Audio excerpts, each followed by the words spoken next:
Hello and welcome to Cinema to the Letter. This episode, it's that classic known as the Andromeda Strain.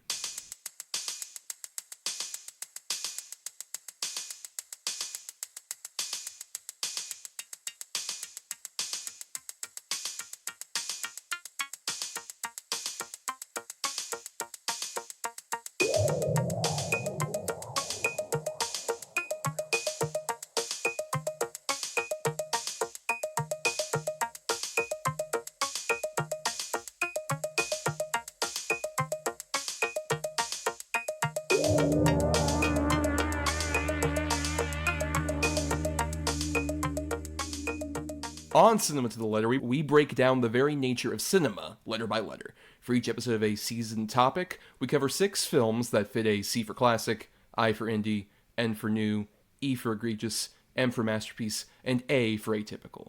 Because who doesn't love an acronym, am I right? I am Thomas. Now repeat that for your memory cells. I am Thomas.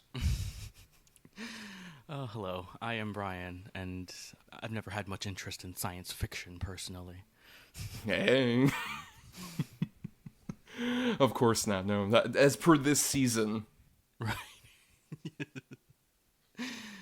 And I guess I am special guest Kaycee, and I don't have a bit prepared, so I'll just be a bit of a curmudgeon scientist, just madly working at getting some logistics right on some studying of viruses. That's true, yes. This is Kaycee Jarrard, a buddy of mine who, if you listen to the Double Edge Double Bill stuff, you would recognize his voice. But Kaycee, welcome to the new show, and I'm sure you're very excited, especially you have a hazmat suit and everything. Yeah, I mean you're in Florida. I just don't trust there not to be germs. The Florida germ, the Florida And that's strain. true. Every time Brian and I go see a movie together, we are in hazmat suits. Yeah. Oh man, adds to the heat while living here. We know about the germs that are on those movie theater seats. We gotta protect ourselves from that. I appreciate that we are recording this in the week where it's actually going to be warmer in New York than it is in Florida. Oh god. Oh, wow, really? Condolences. It'll be okay. We figured out how to work an AC unit last night, and as long as it doesn't fall into our downstairs neighbors, then all will be right with the world.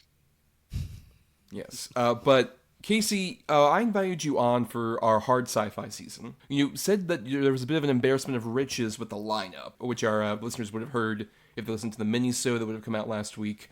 And I wanted to have you on because I know that you are at least a fan of stuff like Star Trek.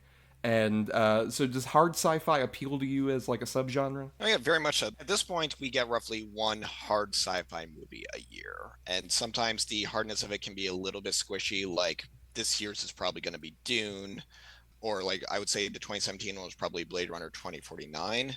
But it always excites me, and it's almost always in like my best of the year is when that thing shows up. I still stand up for, say, Ad Astra is like a masterpiece. That movie, that's like the best Heart of Darkness movie in like decades. Yeah, absolutely. I remember describing that movie as just apocalypse now in space to someone, and just going like in the best way possible. Like I love that movie so much. Yeah. When you sent me the options for what would be covered, you're not wrong. It was an embarrassment of riches. It was 4 movies that all really activated something for me. 2 of them I have seen and I think about a lot. I think are great. One of them I've seen and I don't like and I really want to give it another shot. And then this one, what I finally settled on was I have not seen this and I can use this to check off a blind spots. Very true, very true. So, and what do you consider hard sci-fi? Because Brian and I talked about this on that mini-sode last week, that it's a bit hard to kind of like define specifically hard sci-fi because you get different definitions depending on who you ask. So what is your definition of hard sci-fi? Hard sci-fi for me is it sticks to the actual laws of science and physics and biology or chemistry well enough. The effects itself can be a bit of a trope, like say Interstellar or Gravity. Those are not movies that necessarily are really good with the actual science of it, especially Interstellar is very squishy with it, but it has the aesthetics of what you would assume a 2001 A Space Odyssey would be. It can be both the style and the substance of it. I think when it's really good, it is both. It's not a light switch, it's a dimmer where it starts off on one end, it's The Rise of Skywalker or Eternal Sunshine of the Spotless Mind. Then it gets a little bit harder when it comes to like a sci-fi idea in there, even if it's kind of messy. That's where I would put a lot of H.G. Wells books. Then the the beautiful middle ground, which I think is where a lot of classic sci-fi ends up being, is something where there's a germ of an idea, and it's an idea that is based on a bit of science that the everyman might know. Like, I'm going to use Jurassic Park for an example. Anyone who's taken a biology class in the United States in middle school has a rudimentary knowledge of what cloning is, what DNA is, and maybe has some idea, or say they've heard something about the way some frogs can change gender. The science is palatable enough where it buys it credibility, even if the science itself is bullshit. I think that is like bulk of sci-fi is right there. Like, I'd put Matrix there, I'd put Annihilation there, I'd put a Blade Runner. Then you go beyond that, you get into the science is like 80% there, like say 2001: Space Odyssey. And if you go really far, you just get into stuff like science fact, like, I don't know, First Man. That's a great sci-fi movie. Well, yeah, even though First Man, technically, that's more like actual space. No, Like, First based Man. on a true story. First right? Man's a sci-fi movie. That's my hot take. First Man's one of the best sci-fi movies. Well, that's true. If you ask somebody about, like, the moon landing, they might tell you that's sci-fi. yeah, technically it's fiction. Yeah, also very appropriate that you brought the Jurassic Park comparison, considering the basis for this particular film that we're talking about today. But yeah, it's interesting, especially like with the Jurassic Park comparison. Even like I still remember, like as a kid, loving Jurassic Park so much, loved it dearly. And then when I was in college, I had to take like some kind of elective science course, like my sophomore year, and I was like, oh, dinosaurs and disasters sounds great. That's gonna be such a fun class. And I can't tell you how fucking disappointing Dinosaurs and Disasters was in terms of it being the most dry, analytical, boring version of fucking dinosaurs. Where it just, like, it sucks all of the fun out of it. I kind of like the bit of fiction spliced in to make things a bit more fun. I choose to believe that class was literally just someone discussing, well, we think 80 million years ago there was a famine that really knocked out the Stegosaurus, but the Brontosaurus took its place. Even though it's not technically, what, it's an Apatosaurus now, right? The Brontosaurus isn't technically a term anymore. No. If the Brontosaurus is a term, I will die on this hill. I reject new science in exchange for the science we had when I was a kid. So no feathers on the dinosaurs for you. Yes, I am now a creationist with dinosaurs.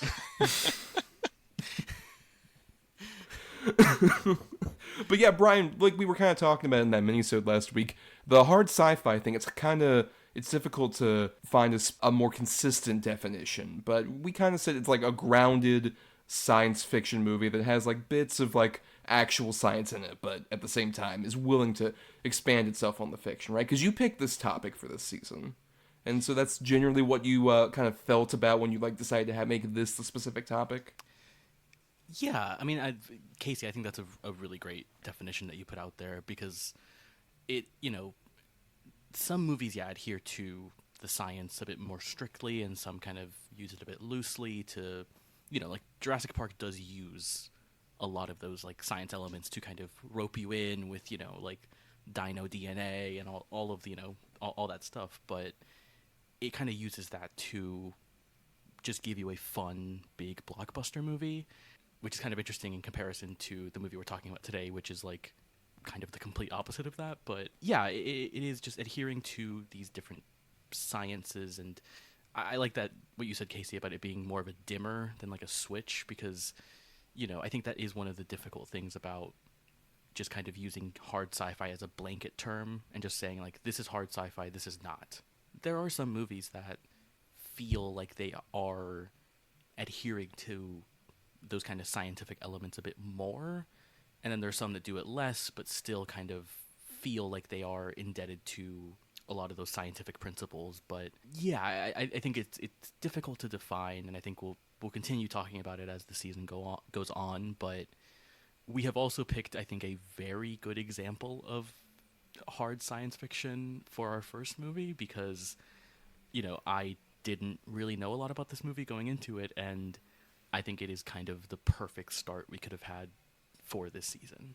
That's true. Yeah, all three of us had not seen this prior to us picking it for this particular episode. And I think the main reason we picked it was because, like, for the C for Classic for hard sci-fi, we had a bit of difficulty finding anything pre-2001: A Space Odyssey, for one thing. Like, there was one, Destination Moon. That was the oldest one that would come up. And everything I saw about that was like, I guess it's like, just keep in mind based on the posters and still images I saw on like Google search, it feels like it's kind of like, oh, similar to what a 50s sci-fi movie is, but maybe slightly more grounded. And we even contemplated a movie from this same director as maybe potentially an option, but we might discuss that in a little bit. We'll put a pin in that. But yeah, a lot of 70s sort of different science fiction movies came up in our deliberations. But we decided to ultimately go with the Andromeda Strain because that was truly the most consistent. Like, even on lists where, like, if you look on Letterboxd and search Hard Sci-Fi, there's, like, such bizarre fucking lists that people make where it's like, oh, yeah, the Andromeda Strain is here, but also Star Wars. And it's like, no, that's not how this works. Like, right.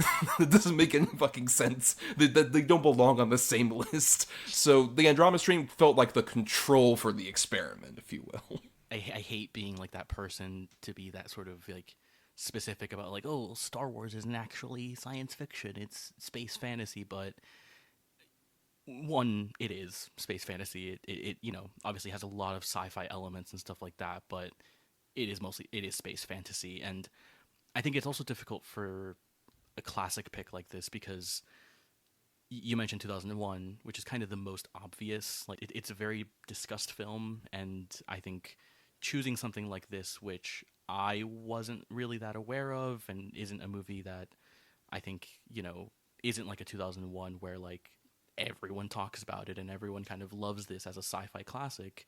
I think it's a really interesting choice, I think. For sure. And you know what? Let's go ahead and jump into this movie, our topic for the week. Let's go ahead and jump into the Andromeda Strain.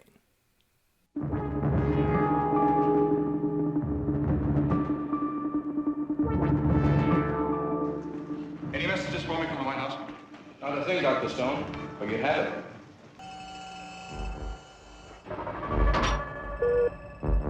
We see bodies. Lots of them.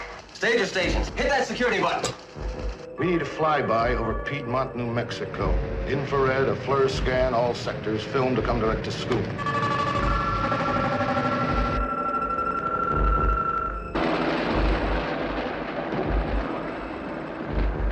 Experiment with your own life, damn it. Andromeda will spread everywhere. They'll never be rid of it. There are now 5 minutes to self-destruct. The core's equipped for safeguard. What would my chances be in there? Well, they don't exist for anyone anywhere if you stay here.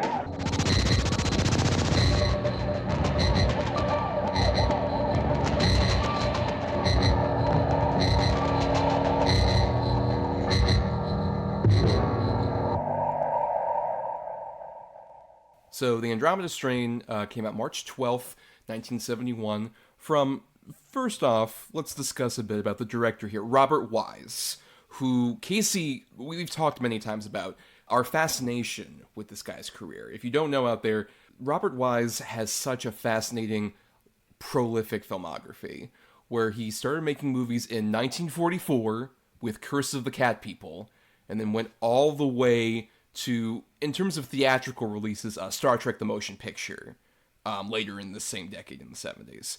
And there's so much variety in between there. He has so many different like examples of like horror and science fiction, but also like musicals with like West Side Story and Sound of Music as well in terms of the musical angle of it. But yeah, Kaycee, we've talked many times about how like you're kind of fascinated by the career of Robert Wise. Yeah, totally. He, like you mentioned, starting with Curse of Cat People. The man edited Citizen Kane before that, and he was That's the guy. true. Yes. Yeah. He was brought in to fuck over the Magnificent Ambersons when they took it away from Orson Welles. He's the one who shot the last scene of it. That was his first directing thing, and he then became like, once you get into Curse of Cat People, he's kind of becomes, throughout the 40s and 50s, I would say he's one of the higher end journeyman directors. He's doing really cool work. Like, if you've never seen it, there's a heist movie called Odds Against Tomorrow I saw last year knowing nothing about it. And it has Harry Belafonte, and it's about two guys trying to pull a heist. The trouble is, one of them is so racist that it's like, will the racism get in the way of you guys committing the perfect crime? And there's some great New York cinematography, and then halfway through it goes to a small town upstate. And the moment it fit in, I was like, oh my God, that is the town my sister lives in. That's where her house is. And then in 60s, he pivots into being a little bit of here's one of our great working filmmakers. Like, does he win Best Director for West Side Story or Sound of Music? I think he does. If not, I'm sure he won Best Picture on one of them. And then he also does, Thomas, I believe, have you and I actually podcasted about it? I don't remember, but The Haunting is straight up, I think, probably my favorite horror movie. No, we haven't, but we've talked about our love for The Haunting. My favorite of his movies, and a phenomenal, also written by the same screenwriter, by the way, Nelson Gidding, for the Andromeda Strain. This movie takes on a haunted house quality, I would argue, once we get into the bunker. He kind of continues that way. He starts fading a little bit, but even after he quits being a director, he becomes the president of the DGA. Like, he's a big union man and big advocate, like fighting for directors getting equity. Yeah, Robert Wise, cool all his life. But I should also mention the movie I was kind of referencing earlier, The Day the Earth Stood Still, that he also directed, and maybe could kind of fit hard sci-fi. I don't know, would you argue if that's hard sci-fi or not? I thought about it. That one's a little bit closer to the H.G. Wells. There's an idea here, and it might even be based on science that's been debunked. It's closer to a Rod Serling Twilight Zone or a Planet of the Apes. Here's another hard thing about sci-fi, and we talked about it a little bit. I feel like no genre pivots off a single movie more than the way sci-fi pivots off of Star Wars, because everything afterwards has to either be in the mold of Star Wars or a copy of Star Wars or intentionally define what Star Wars is. And we are still getting the ripple effects of that. Eventually, maybe it'll recede if Disney really can't get their shit together to release another Star Wars movie, but we're still in that riptide. Though I'd argue what's really fascinating is that Robert Wise kind of has a movie that is that in terms of Star Trek the Motion Picture. Probably wouldn't exist without Star Wars being so big, but also he's just the kids like the laser swords. We're gonna basically do 2001, but with Spock in it. It is so weird to me that the guy has 3 sci-fi movies, and they're The Day the Earth Stood Still, and they're Star Trek the Motion Picture. Brian, have you seen Star Trek the Motion Picture? I have not, no. I wanted to start the original series, and I started that earlier this year, and I've kind of fallen off, but I think this discussion is kind of kickstarting, going back into Star Trek. You are going to really enjoy the 3 nights it takes you to watch that movie. And one of those nights is just going to be the ship undocking. Enterprise, in that fucking movie, it takes so long for the Enterprise to just get out of the docking bay. I'm kind of into that. And it's, if you are under some controlled substances while it's happening, you might get some enjoyment. And I do like it. I do like it more than when I was a kid. That said, pretty much every time I have watched it since 2020, I have had something in my system, or I have had it on in background while I'm doing something else, and then I just oh, this is a nice vibe. But Thomas, you have seen it. Imagine your opinion on that movie if, say, it looked more like the Andromeda Strain. I wish that these hallways were the hallways in Star Trek: The Motion Picture. Oh, good. We'll talk about the set design here in a second. But yeah, Brian, are you that familiar with Wise's filmography? I know you love West Side Story, but what about some of the others in this vast filmography of his? Yeah, West Side Story is the only one I have seen, and I've only seen it once, unfortunately, but, just looking at his filmography, it is just really fascinating to look at, and yeah, just the weird variety that he worked in, right? Watching the Andromeda Strain, it's just weird to think about that this is the guy who made West Side Story. And, not even seeing Star Trek, I've heard a lot of things about Star Trek the Motion Picture. And, it echoes a lot of what you guys have just said about it. And it is kind of weird to me that this guy who has been making, had been making movies since the 40s, and worked on Citizen Kane, was also kind of making these very cerebral and, based off what I know of Star Trek the Motion Picture, very vibe heavy sci-fi movies. It's very strange, but I'm kind of fascinated by him, as well as just kind of the work he did outside of being a director, an editor, or working in sound effects or whatever.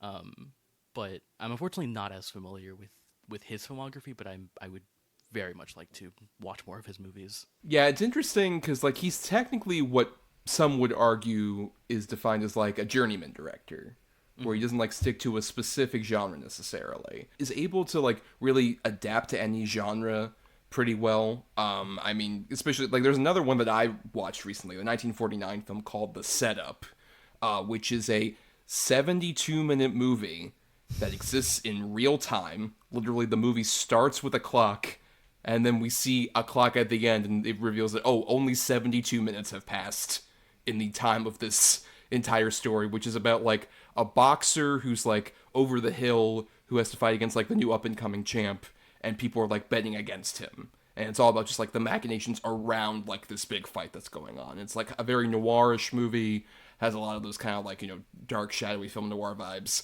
and just a very good movie. I think that's the thing, is that he's very economical and proficient as a director, which is more the case than not, except, say, in, like, a Star Trek The Motion Picture, where he's just like, I'm taking advantage of just doing the longest fucking setup of, like, the Enterprise, like I said, for just so long. But usually in his career, I think he kind of has, like, an interesting economic quality, like, even in West Side Story, which we should note, he did win a Best Director and Best Picture Oscar for that, but he does share Best Director with Jerome Robbins, who was the choreographer. And by the way, he won both Best Director and Best Picture for that and Sound of Music. So within the same decade, he won the same 2 Oscars for 2 different movies. The man clearly has the incentive to only do musicals and decided to pivot away from musicals. You gotta admire that. Yeah.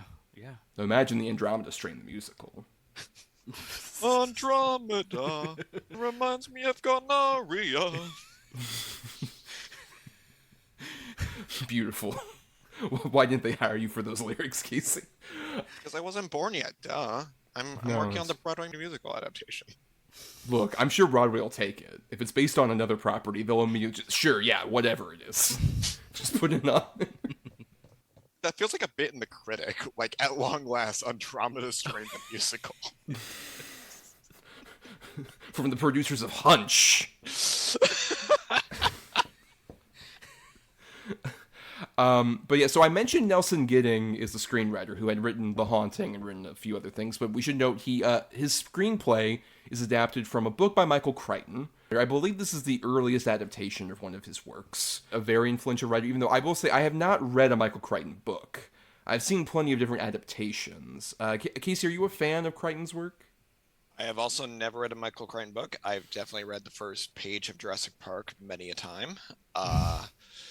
Eventually, I'm going to sit down and read one and go, oh, that was pretty good. There are authors that become household names because people are able to figure out the niche that they work well in and what gets easily consumed by the masses as bestsellers and can also be adapted easily into big movies for people who don't read. And I think that Michael Crichton kind of beat Stephen King to the punch in terms of getting in there early on that. Yeah, he's mostly known for sci-fi, but then he'll do like a weird left turn with certain things like, we're releasing this around the same time that Twisters is coming out, which is technically a Michael Crichton thing in that he wrote the screenplay for the original Twister. So he gets a credit for based on the characters created by. And so he'll do like something like that, or I know his 13th Warrior is another, also based on one of his books.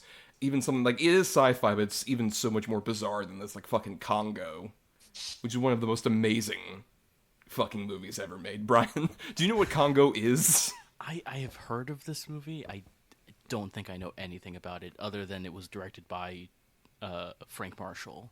Right, directed by Frank Marshall, based on a Michael Crichton book, written by John Patrick Shanley, Oscar winner for Moonstruck, and has a cast that includes Laura Linney, Ernie Hudson, Tim Curry, John Hawkes. Bruce Campbell appears in it for like the first scene. Okay. It's crazy. That movie's fucking... It's about, like, super intelligent apes in the Congo. Weird. Wild. Yes. Very See, wild what you movie. need to do is watch Congo and then watch Dawn of the Planet of the Apes and pretend it's Rise of the Planet of the Apes in there. Right. That's true. Also, a big thing with TV, he created ER. Yeah. Like, one of the quintessential medical dramas. Yeah, I know. Well, here's how weird it is on that. He was working on making ER as a movie with Spielberg, and then he offhand mentioned, I'm kind of working on a thing with dinosaurs, and Spielberg's got more interest in that. And he felt bad for abandoning the ER movie, so he helped them make it the TV show. And it goes on for, Christ, is ER still on the air? No, it ended in like 2009, but it was from like 94 to 2009, so that's a long-ass run for that, yeah. And yeah, I mean, and also we should mention that Crichton, though he didn't write this particular adaptation, he didn't adapt his own work. He also he's one of those few writers who actually transitions into making movies, at least consistently. He's not like Stephen King with Maximum Overdrive, where he and Cocaine co-directed that movie. Versus, with him, I mean, he directed stuff like the Westworld, which was not based on a novel. That was just an original idea he came up with, the original Westworld movie. And then stuff like Coma, The Great Train Robbery, not a sci-fi movie. One that I watched kind of in prep for this called Runaway, which is about Tom Selleck dealing with robots. And by robots, I mean BattleBots, basically.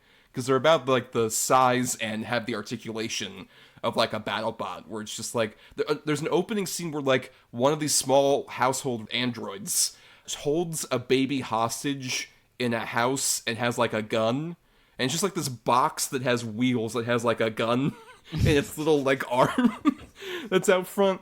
And it turns out later Gene Simmons is responsible for this. Kiss's own Gene Simmons is the villain of that movie. Another movie that feels like it was directed by Cocaine in many ways.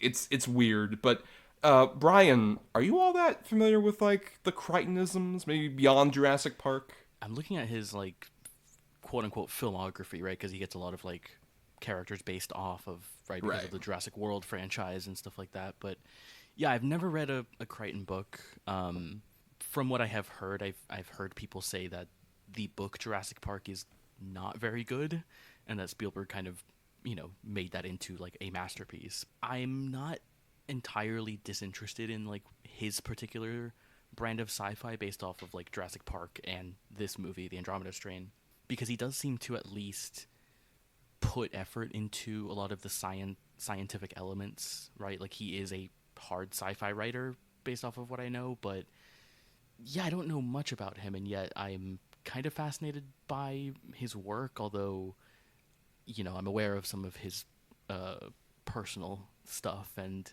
doesn't make me as interested in him, but I don't know. Yeah, the fact that that he was 6'9" really put you off. Yeah, too tall. That tall. It's way too tall. I recommend look up any images of Michael Crichton like at film premieres or anything like that, and he just like towers over everyone. He's like a giant amongst the insignificant small people around him. But yeah, some of the stuff, especially his very anti-climate change stuff that he was espousing before he passed in 2009. Interesting thoughts from that man. Yeah. He like literally spoke in front of like Congress, I think, talking about how man-made climate change isn't a thing. I would have loved to see him write a book on that, because I bet that would have been insane.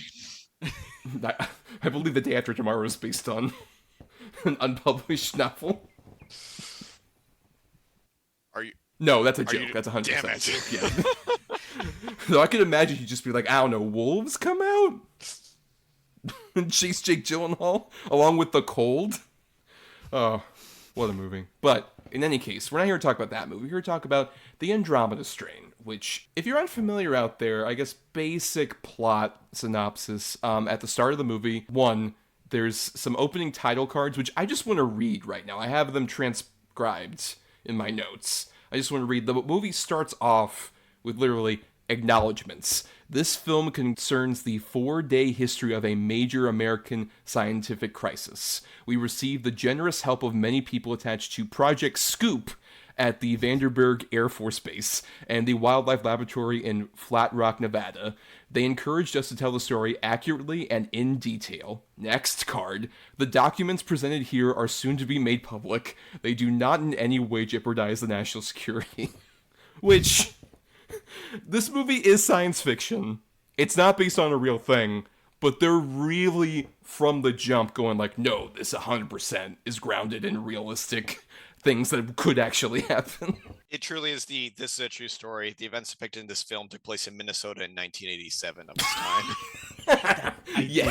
Yes, I 100% thought of like Fargo while watching this, and I had that kind of thing of like, is this based off a real thing? I'm not going to Google it. I'm just going to go along with it. But it is like where my ears kind of perked up when I was watching this movie, because I'm like, this is a weird way to start off this story.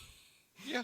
Yeah, that was a "you have my attention," and then later on in the opening credits there was animal sequences have been approved by the Humane Society. I'm like, okay, what'd you do? It was that, and then a credit that was like, I guess giving credit to like science by like Caltech, like I guess getting like reference to science, like actual science terms. Also, a and stuff couple like of that. doctors credited as like scientific research collaboration.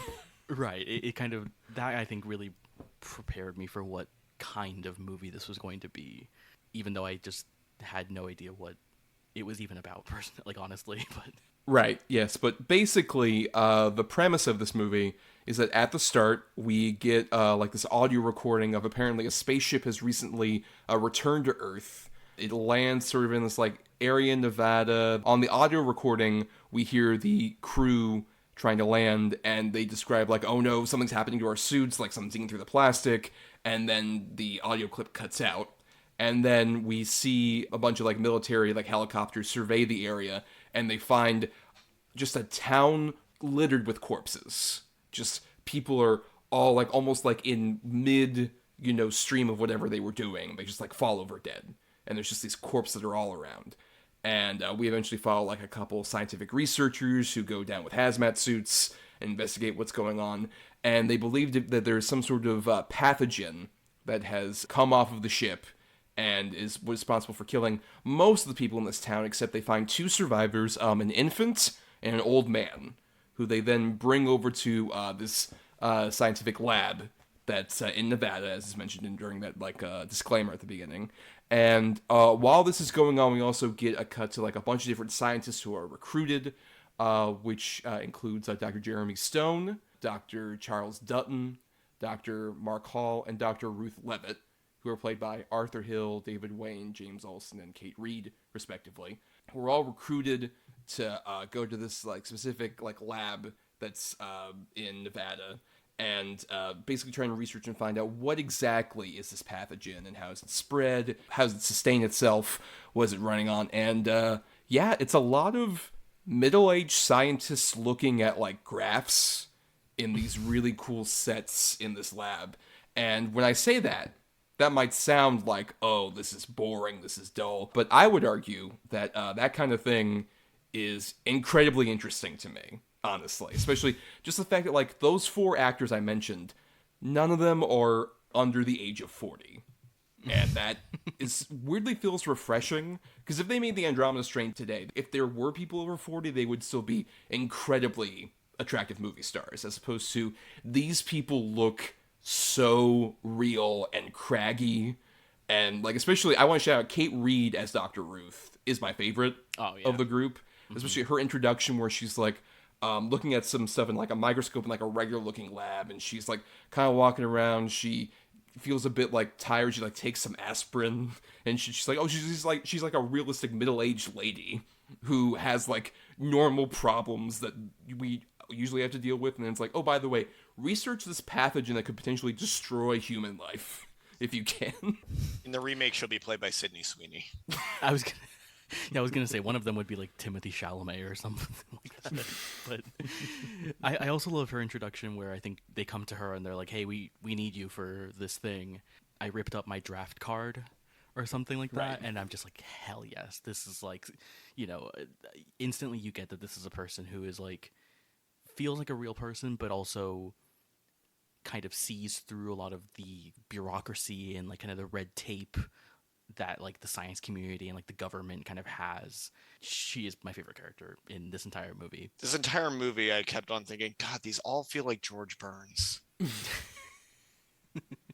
It's those fucking crags, man. I talk about this all the time. When like the reason I love character actors so much is that they're able to have those like crease marks on their face. And these four like main people are just full of crags. All of their like the marks on their faces just look like they're massive, giant Grand Canyon level, like just crags in their faces. And that's the most positive thing I can say. Yeah, the worst thing that ever happened to character actors was when the Surgeon General put warnings on cigarettes. Yo. Yeah, and I love that none of them are, at least to me, like big actors, really.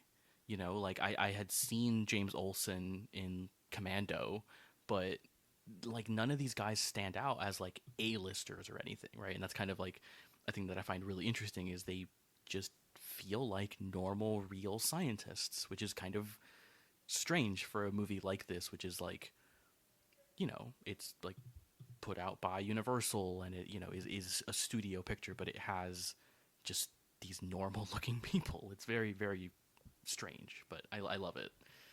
Like the thought I had with the actors was all of them feel like they could have been the smart character in a movie starring Troy McClure. Right. Bryan, when you like saw the start of this movie and all the stuff about like the ship crashing and all this other stuff, were you immediately hooked in to like, oh yeah, this is my kind of hard sci-fi? Well, because I really went into this movie not knowing anything about it. Like I think I had known that it was directed by Robert Wise and that it was about some kind of disease in a small town.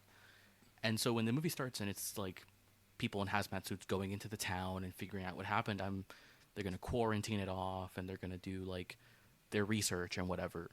But also I think early on we get, as these kind of people, the hazmat suits guys are walking around, we get a lot of these interesting like visual flourishes.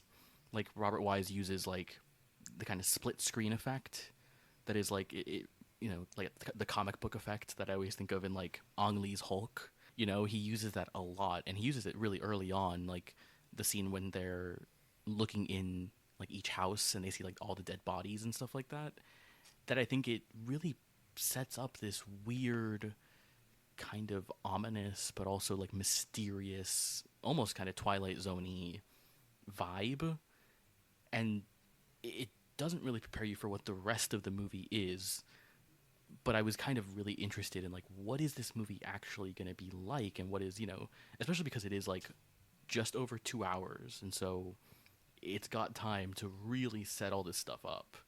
But yeah, I just wasn't really prepared for what this movie was, even though this introduction is really, I think, hooking you into it for kind of a sci-fi premise, right? Like, oh, this town has mysteriously all died. Like, what happened here? It's a perfect like hook for this plot, but it just goes in like completely different direction as we get into like the bunker and stuff like that. I love the way that you were talking about the way they were going through the town and looking into windows, and then it would just see a comic book panel shot of whatever's going on in there every time a dead body. The friend I was watching it with said, "Oh yeah, I heard of this movie. This is one of those G-rated movies where you see a pair of breasts." And that he said that right when the naked lady showed up in there. I was like, "All right, that was weird. Why is this rated G?" I know MPAA was weird in like the early 70s, like pre-PG-13, but still, there are so many different things in this movie that should make it not G-rated. Even down to like the first kind of bit of terror that we get is just like that oscilloscope thing, which I love, which is like the waveforms that come up as like we hear the audio of like what was going on the ship right before it just crashed. And like that immediately just like offsets you. And then yeah, when we get into the town, it is deeply unsettling on so many levels, particularly just the way that they have these actors posing as these corpses. The vast variety where there's like, middle-aged women and men, but then also you've got like old people and young children, especially with the fact that like they establish that there's no blood on anybody. Like there are wounds that are like open from like these, vultures who we see trying to like attack these bodies and like feed off of them. No blood's coming out, and it's because like the blood has like hardened to the point of like being dust and sand. Like that shot where they like slice open that guy's wrist and there's just like sand blood coming out of him is like so unnerving in a way that is not meant for general audiences, I would say. And what I love about that is that also gives you a reason to have your movie not be super gory. So it's a really good workaround on that in a way I respect a lot. That is like a weirdly kind of, even though it's not like bloody or gory or anything, it's kind of, visceral. It's very unnerving, but also like that I think paired with like the fact that you see like multiple like, quote unquote dead children just like lying around the town is like also just kind of weirdly upsetting and unnerving in a way that like, yeah, really serves to like hook you into what this movie's doing and the kind of mysterious nature of it. But also just like that shot of the like sand, blood, dust, whatever it is, like just like spilling out is like so unnerving, and like the way he like cuts the wrist and it looks like a real like wrist being cut. It's like really, really upsetting. It's also playing a little bit with. I don't think it's unintentional that this is taking place in Nevada, a state famous for atomic testing, and the small ass towns right there. It's like the same mindset as Hills Have Eyes, even if it's not going like atomic mutant stuff. But it's drawing comparisons, and it's why it's like when they like immediately afterwards when they say like, oh, this might be infected. Well, let's just nuke it, take care of it. That feels like it's lifting from at that point recent bit of history. Yeah, for sure. I mean, and just the fact that also this is all going on when like you see these like bodies that are strewn everywhere initially, and it's all just kind of silent, and then later on they come back and they're like, ah, crap, the buzzards are here. That nature is trying to like move on past like all of these corpses. Like this entire town is completely destroyed of its population, and still just like, nah, sand like gets all over these corpses, and the buzzards are still here. And even just the fact that you have also like, as much as like all those dead bodies are upsetting, particularly even when we didn't mention this, but the one lady who committed suicide and is just hanging there,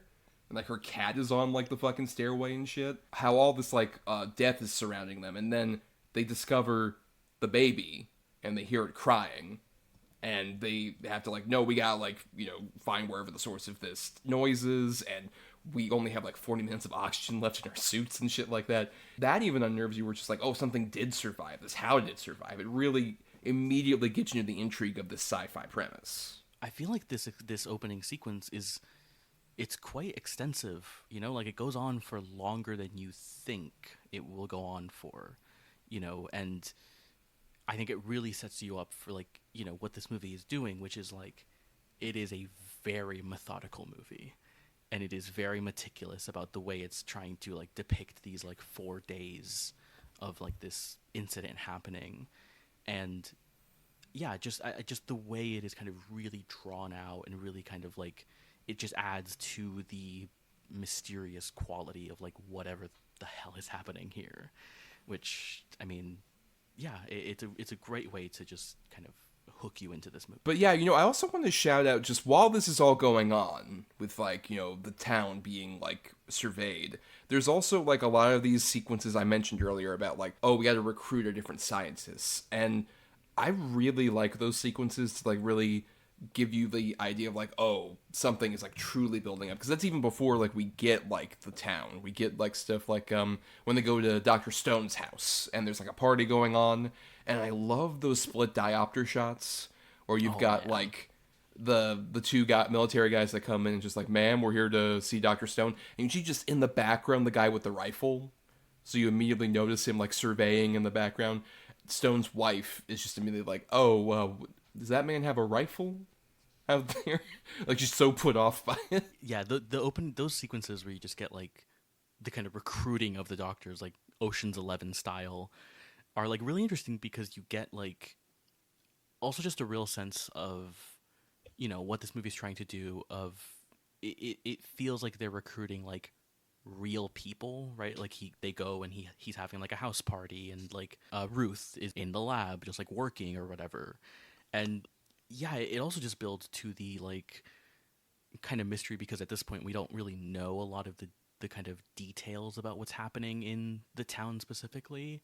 And so like it does add to this kind of bigger mystery of like, well, what's happening if this is like, they're getting like all of these kind of weird disparate scientists as well. Like one of them's an MD, and I think he's kind of like, why do you need me? Like, I'm just a regular doctor. There are a lot of split diopters in this movie that are just really, really incredible. And, I think it's a weird kind of great showcase for Robert Wise as a director, with just how many like split diopters he's doing and all like the split screen effect kind of thing. It like, I don't know, even though he is kind of viewed as like not the like a big auteur, and obviously he did like stuff in so many different genres, you get a real sense for like how well he knew how to direct these sequences really well, and when to use these effects in a really meaningful way. Right. And by the way, shout out, during that scene with Dr. Hall, I believe, is the one who's the MD, one of the other surgeons, when they literally recruit him, just like, oh no, it's fine. Somebody else will take over for you. The bearded one is Michael Crichton in the only time he ever acted in a movie. Really? Yes. Yeah, also, I didn't notice that guy was so much taller than everybody. I don't know, was he on, like, his knees for that shot? Michael Crichton should have played Slender Man. Oh, unfortunately, he died before Slender Man was a thing, if only. I don't know, maybe all Slender Man photos on the internet are just out of focus, blurry photos of Michael Crichton. Or are you saying that in the afterlife, Michael Crichton became Slender Man? I don't know, maybe in the present life, Slender Man became Michael Crichton. I don't I know. love Slender Man's Jurassic Park novels. He really took over the franchise in interesting directions. That's why Westworld always says based on the novels created by Slender Man. But yeah, I do agree, Brian, in terms of just like the way that we kind of get their home lives is so fascinating, especially like David Wayne playing Dr. Charles Dutton.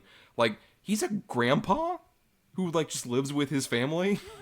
And especially like when his grandson comes up, just like, oh, grandpa, there's some guys outside and they've got guns. Right, he's like so excited about the fact that, which Right. like, makes sense. Like any disease movie I see nowadays, it makes me think of the novel coronavirus. And Oh yeah. yeah, like even if it's not like 1-to-1, I was imagining like it's like, yep, this is probably very similar conversations probably happened in like January 2020 when you're seeing like cases spike over here and going like, hey, if this gets out of hand, this is what it would look like. We probably need to get like people in labs working on this, like even before shit fell apart. This is probably very close to what like the day-to-day of like trying to crack the COVID vaccine was like.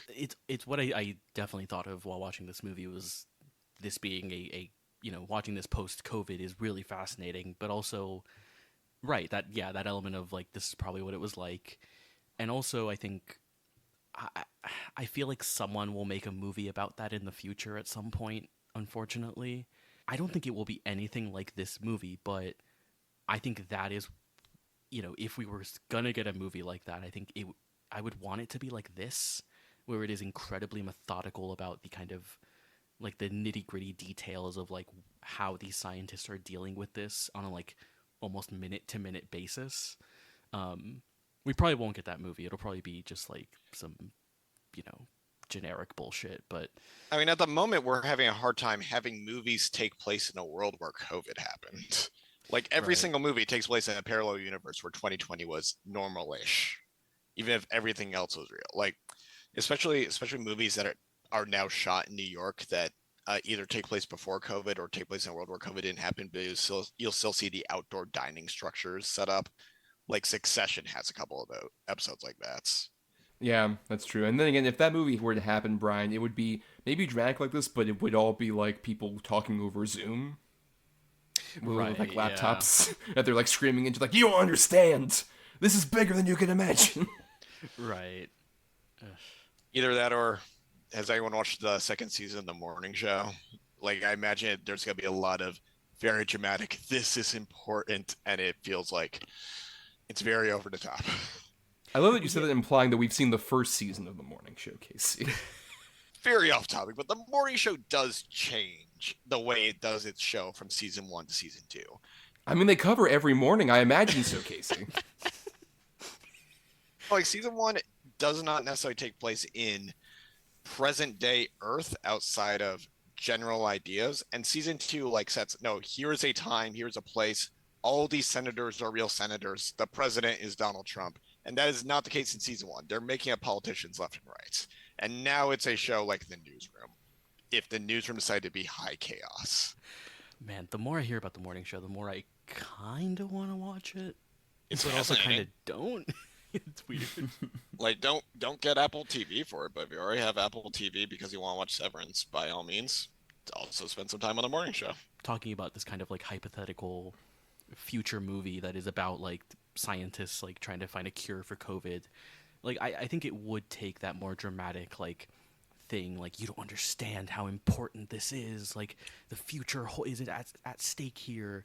And this movie has that kind of like, obviously the stakes are there, and they really do make clear like how bad it will be if like the Andromeda Strain breaks out, but it's not very like over the top or you know, the drama is, again, like you mentioned, Thomas, like mostly people looking at screens, making revelations, and like talking in a lot of science jargon to one another.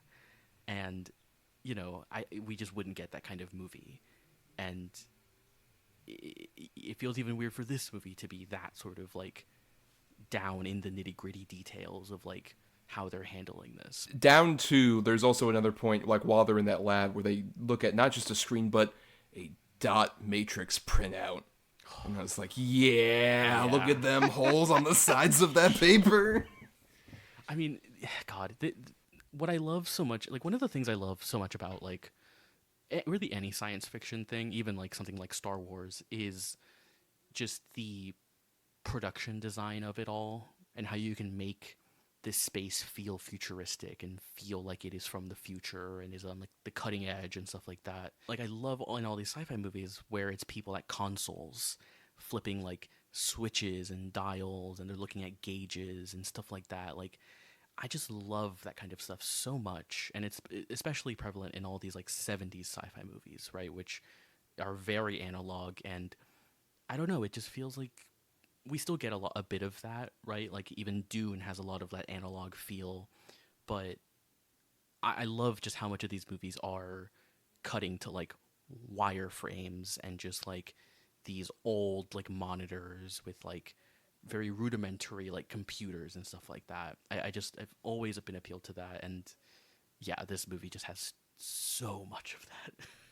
Or especially the bits also where they have like the typewriters going super fast. Mm-hmm. Love that shit. Same. Like the lab in this movie probably looks like what the Death Star looked like before 20 years of people stomping messy, muddy boots all over everything. Yeah, let's talk a bit more about the lab set. The last two acts of this movie all take place in that fucking lab, where like it's this like underground facility with the like, what was it called again? Because Piedmont was the name of like the town, and then it was the Wildfire Laboratory that's in Flat Rock, which the look of particularly that red room is amazing, where you've got like all these like doodads and buttons that are like blinking. I don't know what they're doing, but they look fucking cool. And we should shout out Douglas Trumbull did the special effects for this movie, which are some of the earliest computer effects done for a movie.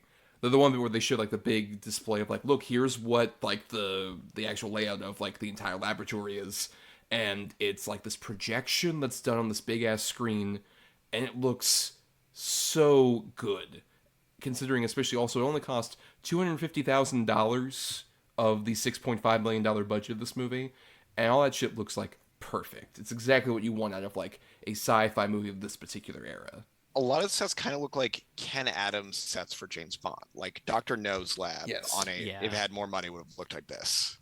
Yeah, the look of it is just so incredible, but also like mentioning just the visual effects element of it, it's so fascinating that it's a movie that spent that much on the visual effects of it, but just on like a screen, right? Like just on something we see on a screen. Like it isn't this big visual effect where like they don't go to space or something like that to see where the Andromeda Strain, like, you know, where it came from or something like that. It is just like very small scale, but the effects, look just absolutely stunning, and like is just maybe some of the best kind of analog sci-fi stuff that I've seen coming out of like a lot of those 70s movies, which are so great at that. The process of going through the laboratory where they start at like the farm, right? And they have like the farm out in like in the desert, and they're like planting crops just as like a front, I guess.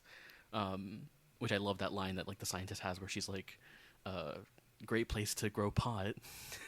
Which is just such a funny line to have. But yeah, just the way that they kind of work their way down and have to like decontaminate, and just that entire process, which is where really this movie just becomes like porn for me, because I just love just seeing like what kind of new devices and kind of new tech they're going to show when they get down to like, you know, from the second to the third level or whatever. Yeah, particularly the big circular hallways that are like throughout. Like I just love like the cylindrical element, particularly like during the climax of this movie where like stuff starts like closing off to try and stop an outbreak of the disease from happening.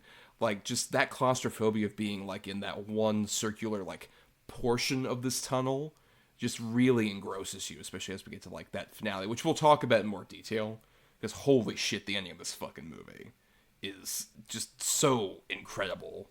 But yeah, it's a real testament to not just like the production design and the Trumbull effects, but even like this movie was nominated for the sets, which I love. At the time, the Oscars called it Best Art hyphen Set Decoration, was like basically the version of art direction at that time, and then Best Film Editing. It was nominated for both of those, and I think both are very well deserved, particularly editing with like the different split screen stuff like Bryan was talking about earlier, or just like the tension that ends up building up, especially like when we're just watching, you know, like these people say experiment on an animal, or just look at readings and stuff like that. It's edited so well to where it just feels like you're in that room with them, just like looking at this readout or whatever the fuck, and it gives that more portent because you're just like examining like from like these character actors' sweaty ass faces, like, being like, oh my god, this is way worse than I ever could have imagined. Though no one took off their glasses dramatically,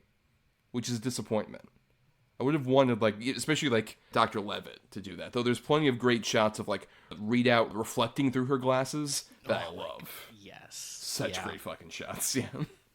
Well, I especially love that because, well, like, especially when she freezes up there, there is a moment where you're like, is she compromised? Is this a secretly infected? Is this the, I can't tell anyone the zombie bit me type of trope going on right there? And the reveal that it is actually just, it turned out to be a mild seizure.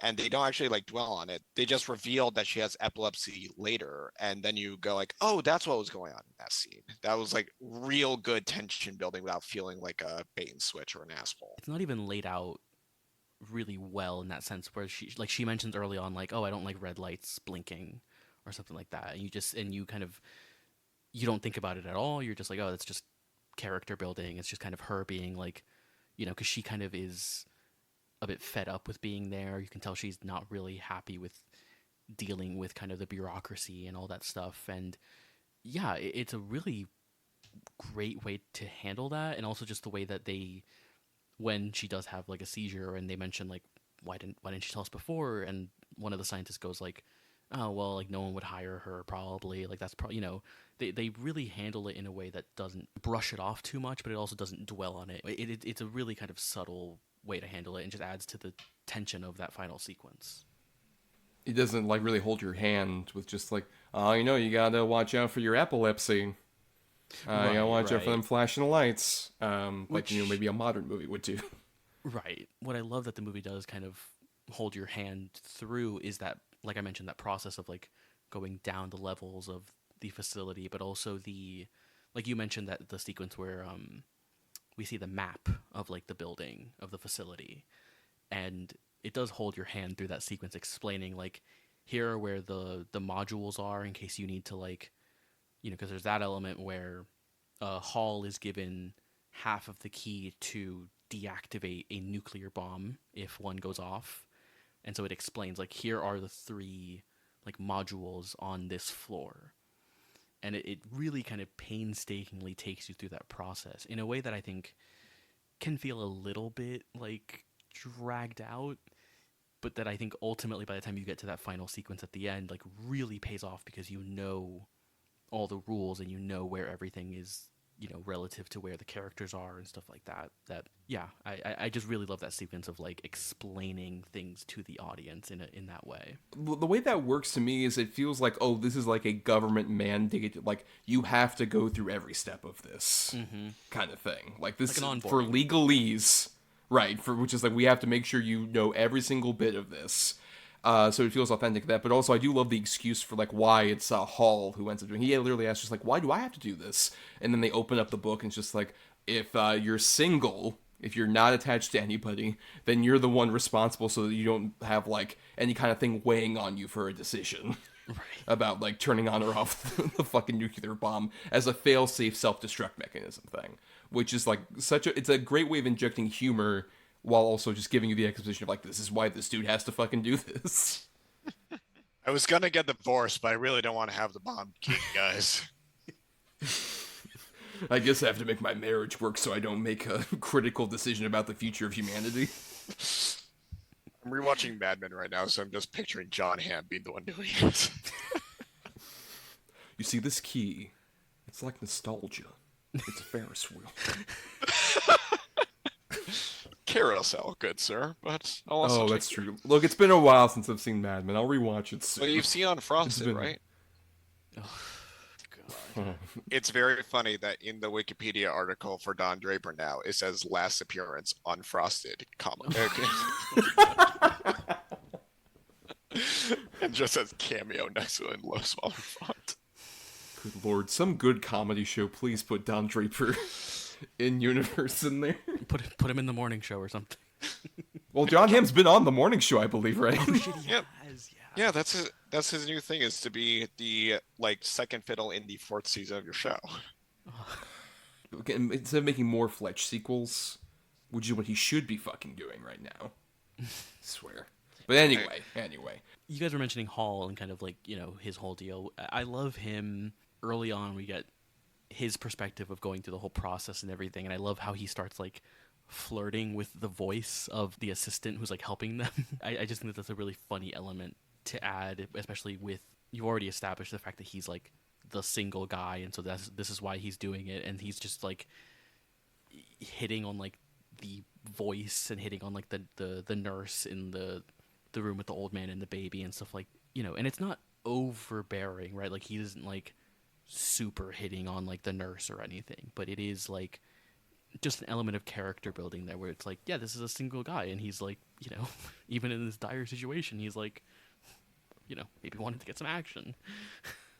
Yeah, I do love Paula Kelly plays the nurse, and I just love their back and forth where, especially as the movie goes along, where initially there's a bit of a flirtation. That, I agree, isn't like egregious, like, oh, he's not aggressively hitting on her, but there's a bit of like a back and forth flirtation. And then as it goes along, he becomes more serious about this. She gets like clearly annoyed, like everything with the baby, where she's like, "Do I feed the baby now, doctor?" And it's like, "No, you keep him fucking screaming as long as you can." It's like, oh god, you're not in the room with this baby. Along with also, I really want to shout out fucking Jackson is the name of the old man, who's played by George Mitchell, who is the big comedic relief, probably, of this movie, and is so funny every time they fucking cut to him, just like, oh, what, this is how you run a hospital? And shit like that. Yeah. He's got, like, town drunk in a western vibes in, like, the best way possible. According to Wikipedia, his first name is Peter. Oh, right, so it's Peter Jackson. Man, King Kong did a number on you. When he's trying to flirt with the nurse, and he, like, grabs her behind, and it's a bit creepy, but the way that he is, the nurse says to him, like, "You're feeling better, aren't you?" And he goes, "Yep." And then, he again tries to like make a pass at her by going like, "Do you have to wear that tin suit all the time?" And she just like looks at him in the most like deadpan way, goes like, "Yep." A really kind of funny moment in like an otherwise very stressful situation, and I think it isn't nearly as like problematic as you would kind of expect, especially for a movie set in the 70s. I also just love the suits that they have in that infirmary. Just the way that, like, I look at that and go like, that would be so cool. It looks really annoying to get into, though, having to like have your arms on the bar and then like swing into the like door frame. Like it looks kind of annoying, right? But yeah, because basically like the way that the suits are set up is like they have to go through these like little door hatches because there's like a two-way mirror where like the baby and the old man are, and then like both the two have to like go inside these like hatches that open up, and then there's like a tunnel that has like the kind of like plastic sheen, like kind of like at the end of E.T. where like the government guys are like all around, like those kind of like big sort of like plastic tunnels, and then you go through that, and the suit is like attached at the back. Like that's annoying probably to get into, but I kept thinking the entire time like, what about getting out?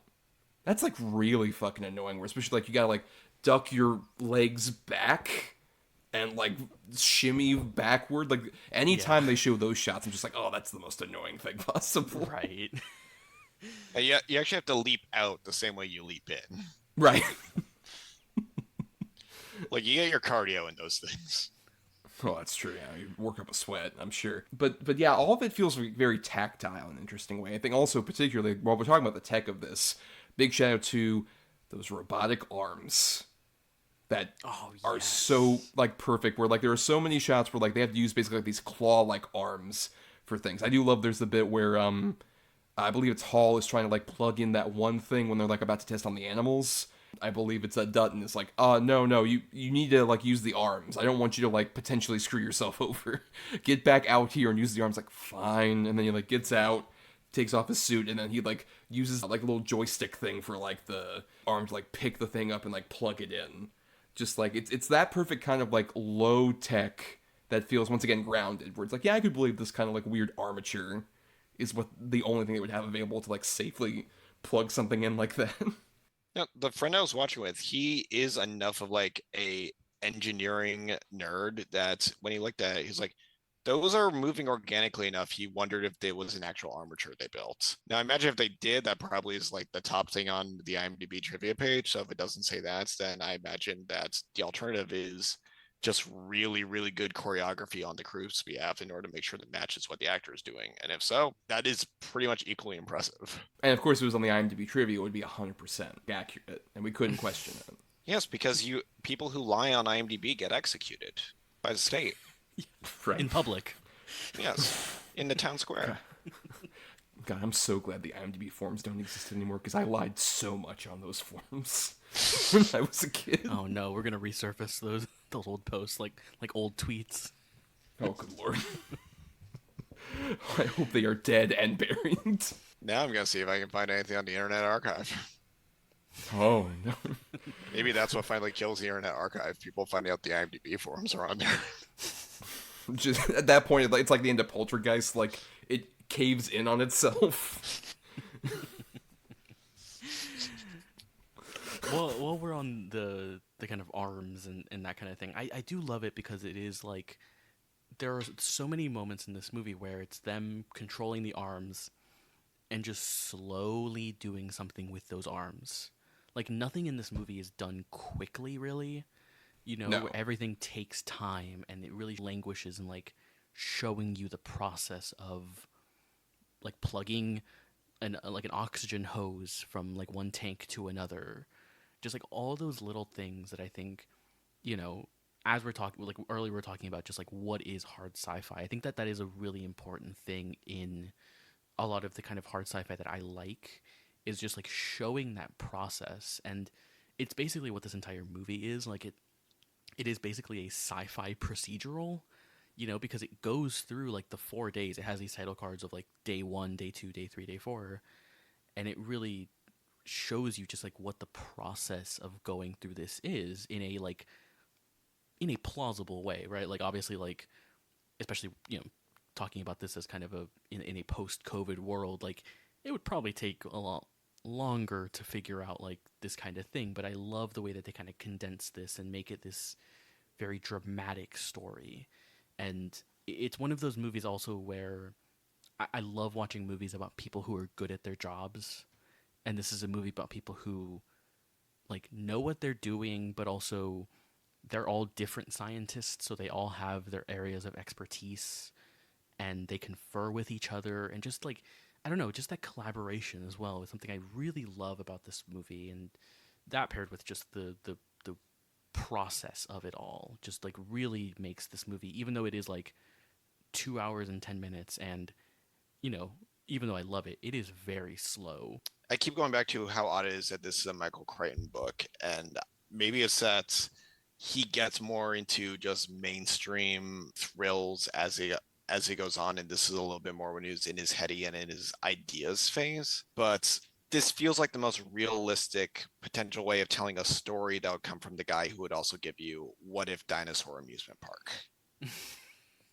Notably, also, he apparently wrote the rough draft of this while he was still a medical student. What a nerd.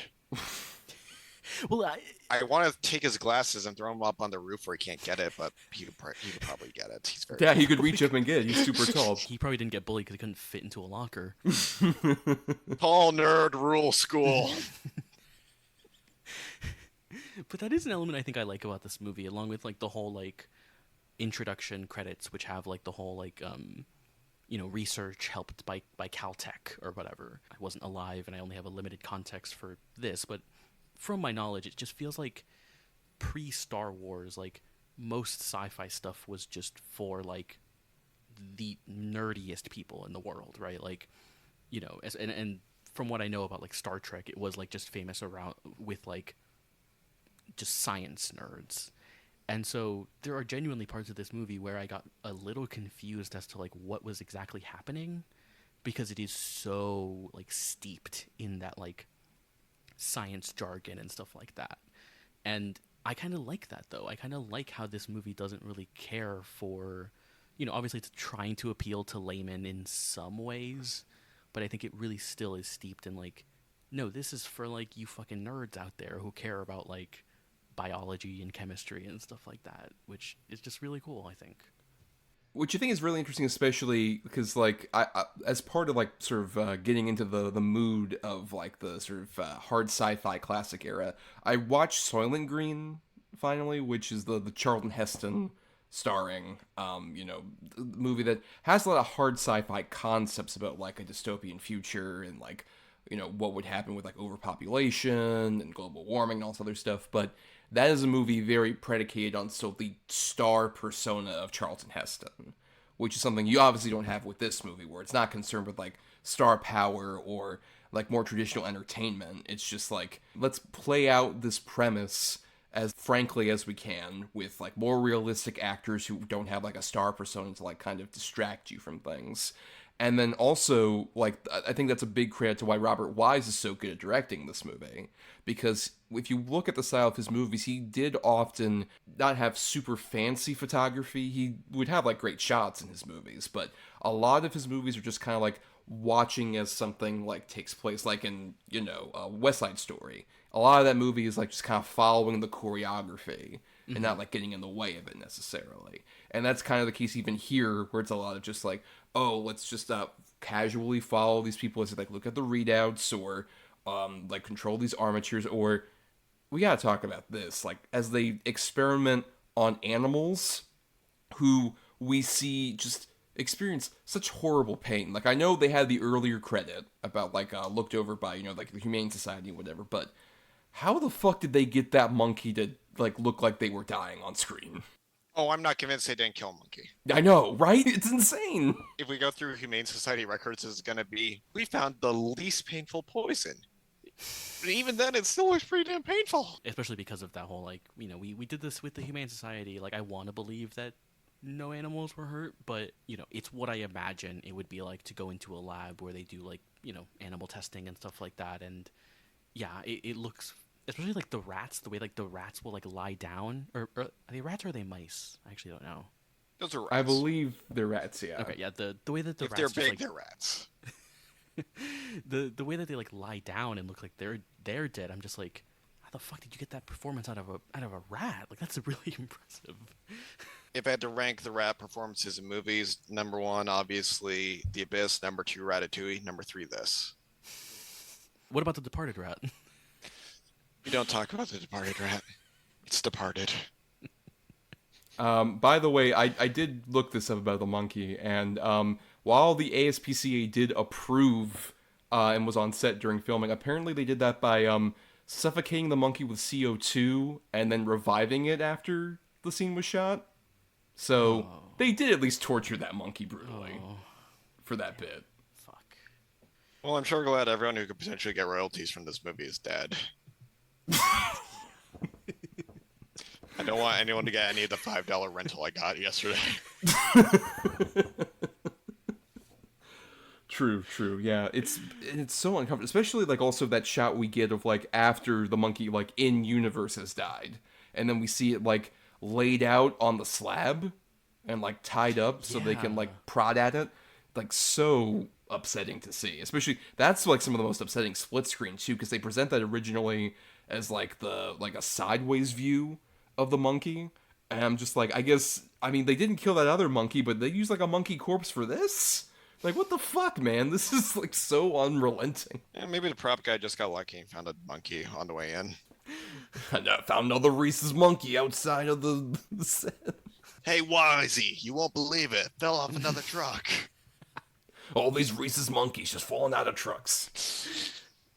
While we're on like the animal scene, like, we were talking about the arms earlier, and like those scenes of like the animals in those like plastic or glass like cages, and the way the arm kind of like grabs it like slowly and like brings it over to the table. Mm-hmm. Like, I think that also is just part of what makes this movie work really well, where it's like you're watching for like a solid minute just a robotic arm pick up a box with an animal in it and put it down. Like it's just very, very strange, but I love it. This movie's great, y'all. Yeah. Honestly, yeah, despite the animal torture, this movie's pretty great. Yeah. In fact, some might say because of... No. Don't get Kaycee started on Cannibal Holocaust. Genuinely do not get me started on Cannibal Holocaust. I was... Yeah. Something I did keep thinking of while I was watching this movie, and it has a lot of very subtle kind of political elements, and this kind of like this 70s like mistrust of government and bureaucracy that I really love, and especially just the glimpses we get of like what the government is kind of doing, and these meetings they're having of like, do we set off the bomb? Should we alert the president? We have to like convince him and all this stuff. It's really, I think, fascinating, and also just reminds me of kind of the way that like George Romero would kind of weave these political elements into like his horror movies and stuff like that I just find really interesting of this era, that a lot of these movies... This is around the time of the original Crazies, which has a lot in common with this. Yeah. It occurred to me near the end on this movie, you could have easily made this movie in 1952, but it would not look nearly as good, and it probably wouldn't have the same... Even if it's not explicit, there's just a little bit of a transgressive energy towards it. And I'm sure that's just Robert Wise being a little bit of a transgressive and a little bit about as counterculture as you can be while still being an old journeyman director. But this is the same guy who made a horror movie where the general conceit of the horror is, what if your roommate wants to kiss you? What do you do now? Go with ghosts. Right. To piggyback at least on the government angle of it, I do love the bits we see of like there's a situation room thing that's going on, and also there's like some shots of like Stone being interviewed by like the senator, which I love. That guy Eric Christmas, who was one of the character actors I did recognize, which one mainly because of that name. I mean, great, perfect name. But also like his voice that like kind of repeats throughout, where he's just like, "Are we really supposed to believe this? Is this how this actually went down?" Or the one general guy who's just like, the president doesn't need to be dealing with this. Which, sidebar, I just love the idea of like in 1971, like there's another movie basically of just Nixon getting briefed on this. Like, how fucking funny is that movie? Oh, 100%. It occurred to me on multiple occasions, like, so is it Nixon in this or is it a fake president? If you don't tell me, I'm going to assume it's Nixon. Right. They don't say, so I'm saying Nixon. Yeah, liar and a thief, like Nixon a pig. Bombs, let's go off. The Andromeda Strain. Do you think when Richard Nixon's watching movies that don't show a president, he assumes he's the president? Well, I wouldn't do that. Good thing he never read Watchmen, I'm sure. We know he never read Watchmen. He was probably really bored from like 74 to 95. Imagine Richard Nixon just bored in New Jersey, has a copy of Watchmen. He's waiting for the next issue to come out. Rorschach. That's a smart fella. Like talking about the kind of like political elements of this, like the ending, like the very, very end with the senator is kind of, I think, a very 70s ending where it, this does not have the like dour, depressing endings that like the Planet of the Apes movies had, which we talked about on the Patreon pretty recently.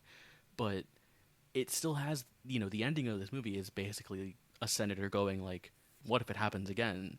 And then it's the scientist going, "Yeah, that's the question. What if it happens again?" And us watching this in the year of our Lord 2024 after a pandemic, it feels quite ominous and it feels quite prescient. And I don't know, just that angle of it. I think the ending is even though they stop the Andromeda Strain from like spreading, there is this kind of like, well, what does the future hold? Kind of, just thing hanging over this movie, which I find just really fascinating.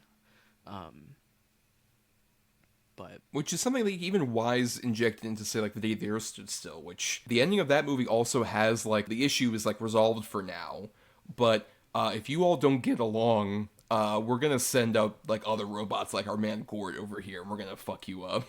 Basically, just that dangling thread of like, oh, if humanity doesn't like really get a hold on themselves, what can happen in like the near future. And I think, yeah, that especially that ending with like of all the different like sort of Trumbull visuals, that fucking like reveal, which happens a bit in the climax initially, of just like, oh, Andromeda, the actual like deadly virus, is like this crystal forming thing. Oh yeah. And that look of like the weird green kind of like almost DNA strand thing that like kind of puffs up and back with like the purple background, stuff like that. I just love that visual. It's like a very primitive computer readout of like, this is what this thing looks like. That was the part where I was like, if Star Trek the original series had a budget, this was what it would have looked like.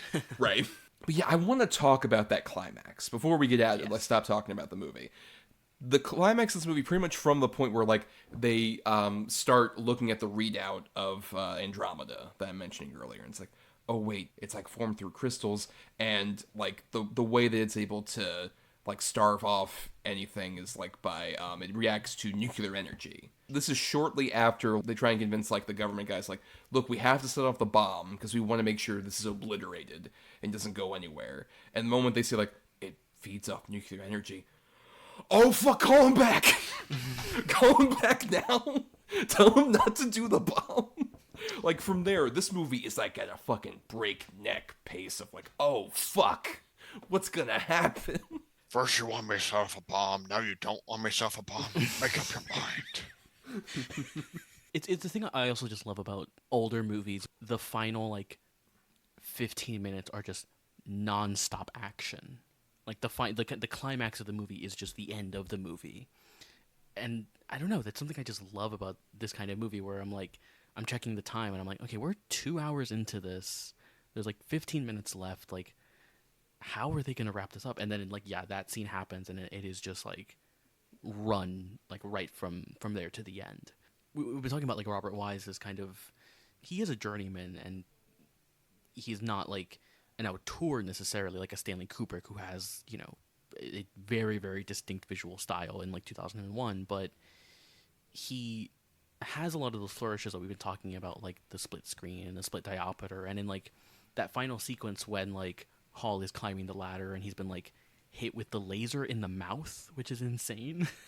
Yes. and like the screen gets all like warbly, and it's never used in the rest of the movie, and that's an effect that like cartoons have used to like depict like, someone climbing a really like tall like ladder or something like that, but it feels so dramatic in that moment when it cuts to that POV of like, the ladder just like all warbly and distorted, and it's just really, really, really compelling. The one thing I will say about the climax is that it feels a lot more movie-ish than the rest of the movie, just because there is the ticking clock and you have to crawl through this and there's all these lasers in order to disable a bomb. It feels like this would have been the climax of the movie in 1952. It's also a good climax of a movie in 1971. It's of a much different energy than the rest of the movie.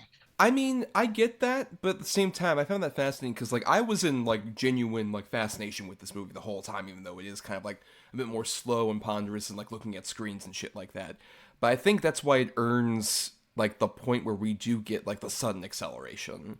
Because it's just like, oh, fuck, wait, something needs to immediately, like, there's sort of like a ticking clock thing earlier, where it's just like, oh, we want to resolve this as soon as possible, and like we gotta set off the nuclear bomb and stuff like that, and like that tension is building, and then like the tension is like just releasing, almost like if it's like one of those oxygen tanks. We're slowly uncorking it, and we're kind of getting like a bit of air leaking out. then it's just like, oh, all of a sudden, like, the wheel is going too fast. We've got it too far, and we have to reserve some oxygen in this tank. We gotta fucking go. We gotta keep going. Like, I'm so down for that. I think the movie has earned the right to be, like, that fucking fast-paced, and it's, like, so well edited, and it has so much of, like, that great tension of just, like, oh my god, wait, he's nearly dropping the key thing, and, like, that like, shot. Yeah. Yes.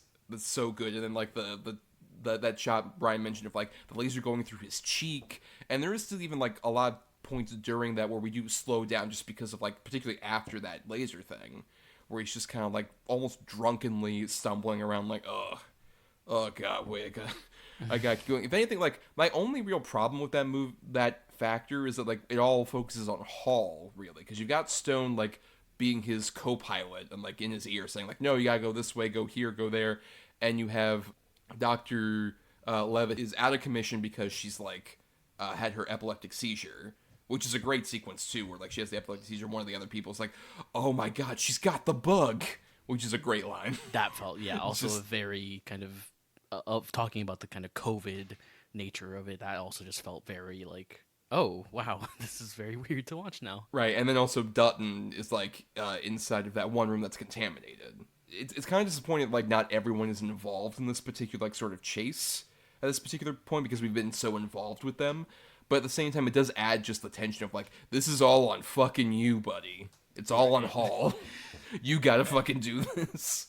I don't know, I was expecting this movie to end with, like, they go into the town or something, or they go into, like, space or something like that. Like, I didn't really know where this movie would end, and I like that it does end with, like, talking about that earlier sequence where it sets up the geography of the facility. I like how much this ending is kind of just leaning on the fact that, like, we have set up, like, all of this information for you, and it all just pays off at the end there where, you know, when Stone is like, no, you got to go to the third floor because, like, the second one it's not working or whatever.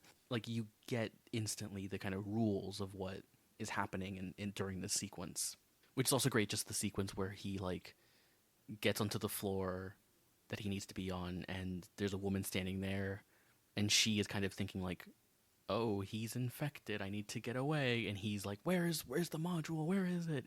And the minute she kind of steps out of the way, you see the module, and it's a really just wonderful moment where you're just like, go, get there right now, go. All right, I concede. Climax good. Yeah, it was always good. Yeah! No, we did it, Bryan. No, but I do see what you mean, though. It does kind of feel like, you know, because this movie is very long and it very, you know, really takes its time with setting everything up. I do kind of see what you mean, though, where the ending does feel like, oh, this is going from, like, 0 to 100 very quickly. I appreciate that all the information they are getting is through messages or through television screens. This is a weird poll, but think about all the major news stories in the last, like, 5 years that you have experienced only through just looking at a screen. I'm going to very specific example. A day I was walking around Brooklyn and just had a little brick in my pocket that would occasionally tell me if that people had stormed a Capitol building. Yeah. Yeah. I'm not going to say prescient, but it does have an energy that ended up being very relatable. An element we haven't really talked about is that, like, the government or whoever has been sending messages to the scientists, but they haven't been received because of, like, a technical error, like communications error or whatever. It adds to this kind of, like, analog nature where it's like, yeah, they're not getting the messages and they are, like, cut off from the rest of the world. And it just, I don't know, it adds to, again, that COVID feeling of just, like, you're trapped in a small space with other people and you, like, just have no contact with the outside world. I think it's just really interesting to me. And just how much they're concerned with, like, germs. Like, they don't even have, like, they're not even eating food by the end of the movie. They're just eating, like, protein, like, pills, I guess. Like, I don't know. But, right, there's a whole sequence where they talk about, like, oh, we only eat, like, no sugars or anything inside of their foods and whatever. It's all, like, it's like fuel, basically, for you. It's none of this shit tastes good, necessarily. And even how, like, certain bits, like, we didn't talk about this, but early on when they have, like, the scene where each of them are, like, prodded and looked over, like, in that big yellow space Oh of a yeah. room. Yeah, where that's where like the memory cell thing happens, or like they referenced earlier, and stuff like when Hall like responds to like some sarcastic thing, and the computer reacts just like inaccurate response, inaccurate like unreadable response or whatever. It's like it's like me talking to Siri or whatever. But yeah, we've been talking about this movie for quite a bit, so let's go ahead and start wrapping up. Kaycee, do you have any final thoughts? Maybe any details you want to shout out we haven't mentioned about the Andromeda Strain? I think that this is a very great, very terrific little, I guess, logistical thriller, if nothing else. Like, this is just like, I think that we had in the notes here that it was considered like a highly accurate like rendition of what a disease outbreak and attempts to contain it probably look like.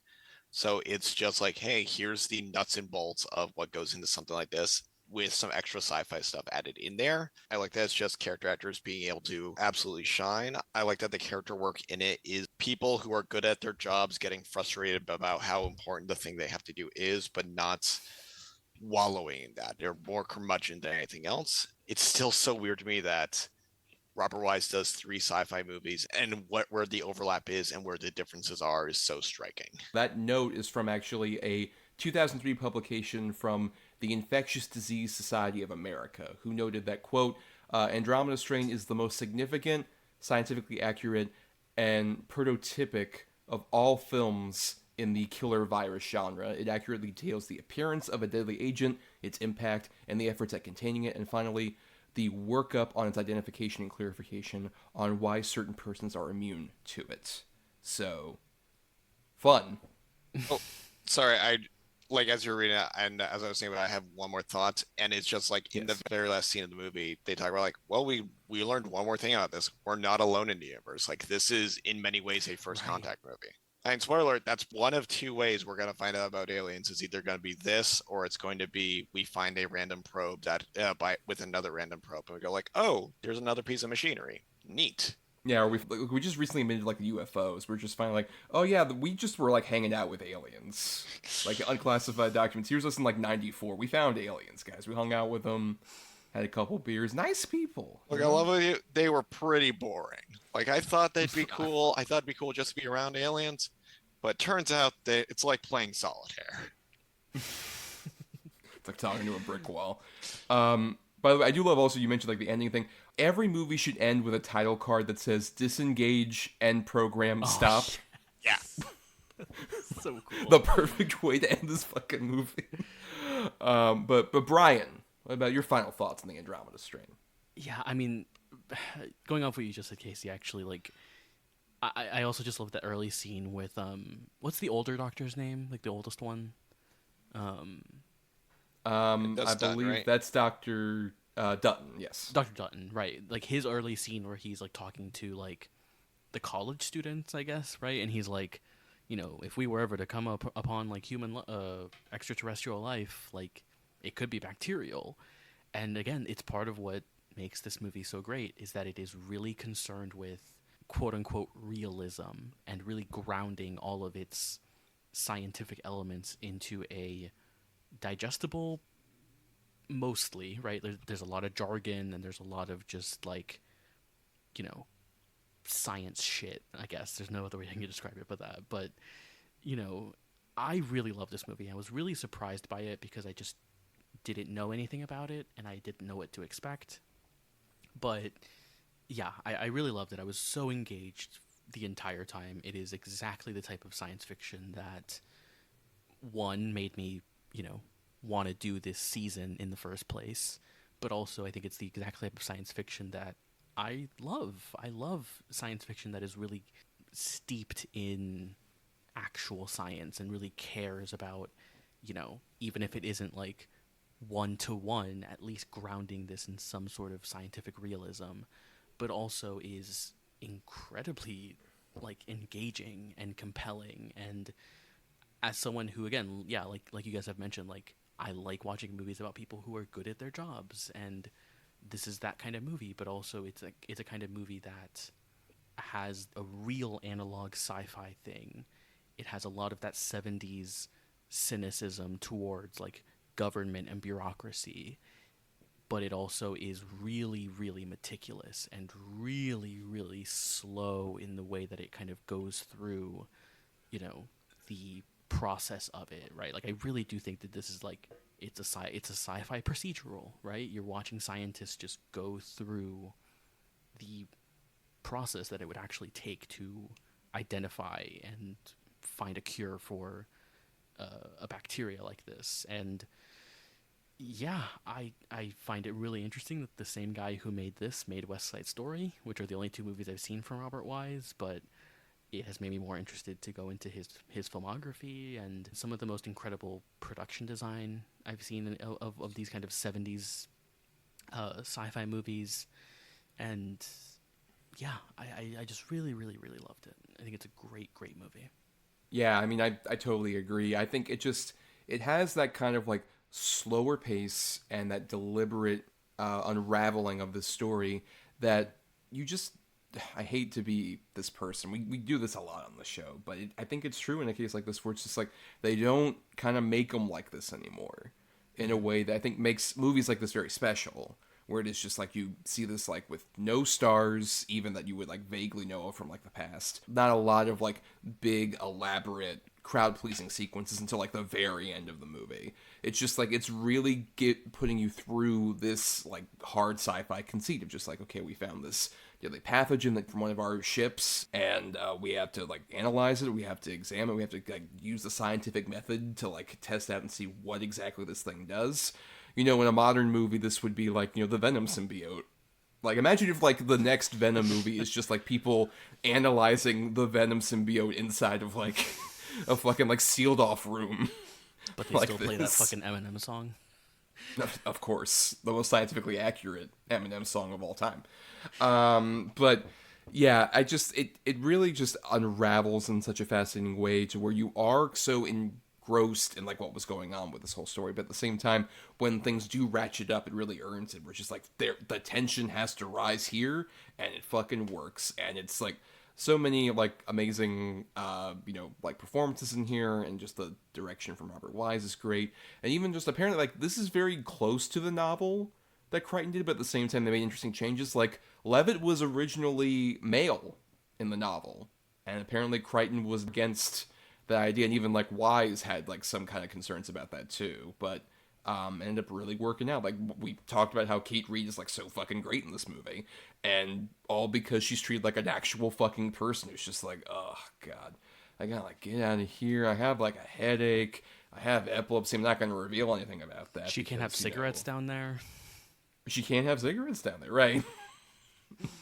and all that. But even just like the way that when we do get certain like reveals, it's done in a way that still is like makes sense with like all the knowledge we got earlier. Like how there's the thing where like, why are the baby and the old man not like affected? It's because they have less oxygen to like take in, because the baby keeps crying all the time. It's not allowing the pathogen to like consume any further. And then I love it with Jackson, where it's just like he apparently drinks Sterno, which is like the thing that used to light up like for like fondue things or like for buffet dishes, like the little like thing you light up. He uses Sterno. He drinks that, and that's how he's able to survive this fucking drunk.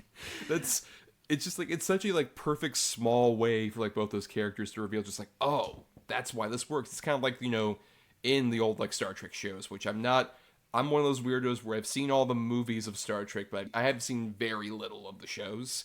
But like on the old like original series, where you would have like scientific heady concept explained, and then someone would say like, oh, like putting too much air in a balloon.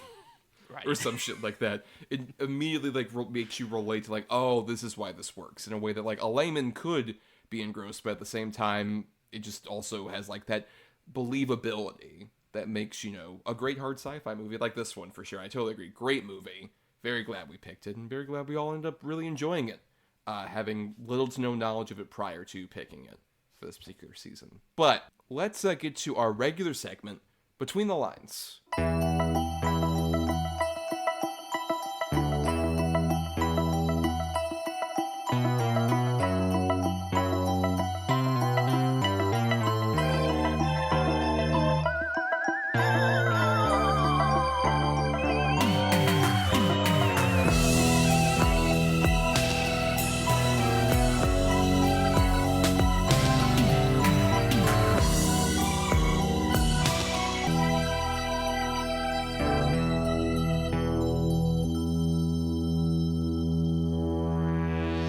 So on every episode, myself and Bryan and a guest, recommends a film from Between the Lines that, is related to the movie we're talking about today, or could have potentially been an alternate C for classic choice for hard sci-fi in this case for this particular episode.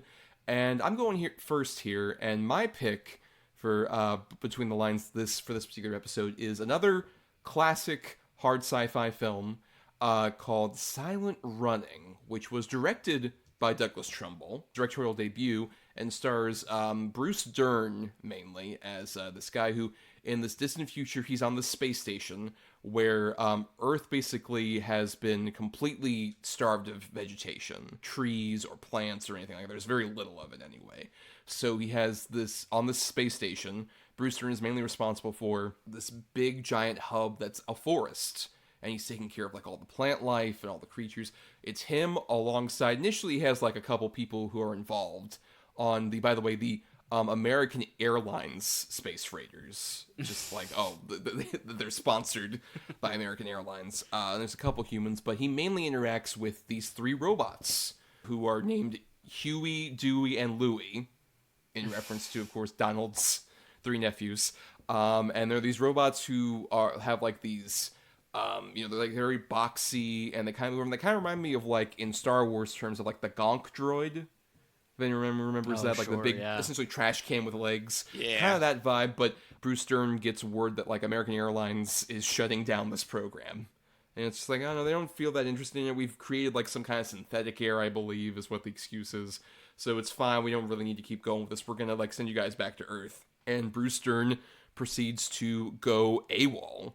And then it's just like, I know I'm staying on this fucking thing, and I'm keeping these plants alive with my robot buddies. And it's an incredibly, like, fascinating movie. I watched it, like, during Deepest, Darkest Pandemic, which was such a great time to watch a movie about a guy who's, like, by himself and alone in the middle of space.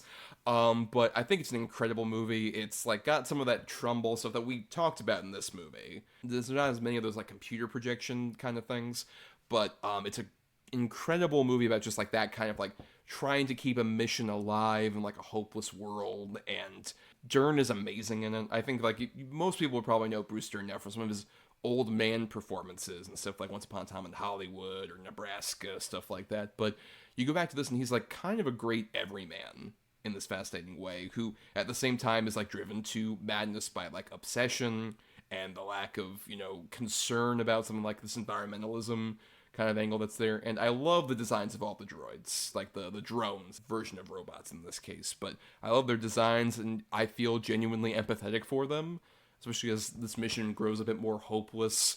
With time, you kind of like grow to have like some empathy for Huey, Dewey, and Louie, despite them not being technically like alive in the traditional sense. I think it's a great movie, and especially interesting if any of you are Mystery Science Theater 3000 fans out there. Joel Hodgson was apparently very inspired by the aesthetics of this movie in order to create a lot of the mythology for like Mystery Science Theater and like the robots that are there, and especially even like the jumpsuit that like either Joel Hodgson or Mike Nelson or Jonah Ray wear in the various different versions of Mystery Science Theater 3000 are directly inspired by the Freeman Lowell character that Bruce Dern plays in this movie. So if you have that kind of interest, I would definitely recommend like kind of going back for that element. But if you don't even have any of that context, it's just a great sort of hard sci-fi movie. Kaycee, have you seen this one?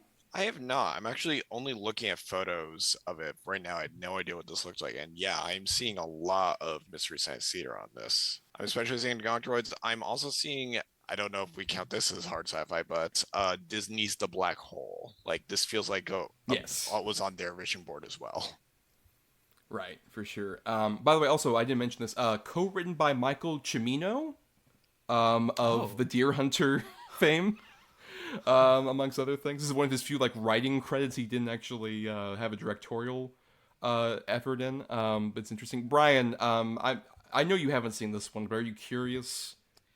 I am, yeah, especially knowing that Douglas Trumbull directed it, who I love. I mean, just obviously 2001, but also like The Tree of Life is one of my favorite movies, and he was like I think a special effects consultant on that movie. I only recently found out, I think through conversations that we had about this season that Douglas Trumbull made movies, like directed films. I just didn't know that he had actually directed anything. I'm very curious, especially because I think any of these 70s sci-fi movies I'm just so fascinated by, because how analog they have to be, and just, obviously the limitations of the technology. But yeah, I'm just fascinated by all of these kinds of movies, and especially hearing that Michael Cimino co-wrote it and that Bruce Dern's in it, who I love. But yeah, I'm very, very, very curious. Also, it is 89 minutes, which is just sounds delightful.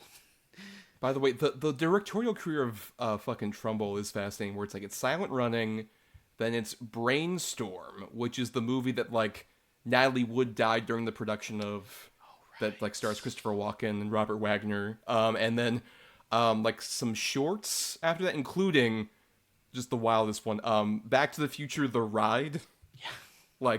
The ride footage, which was all he was very much a proponent of high frame rate and doing as much immersive cinema as possible. So I just love that weird factor of the guy who did the special effects for 2001 also directed the Ride spin-off for Back to the Future.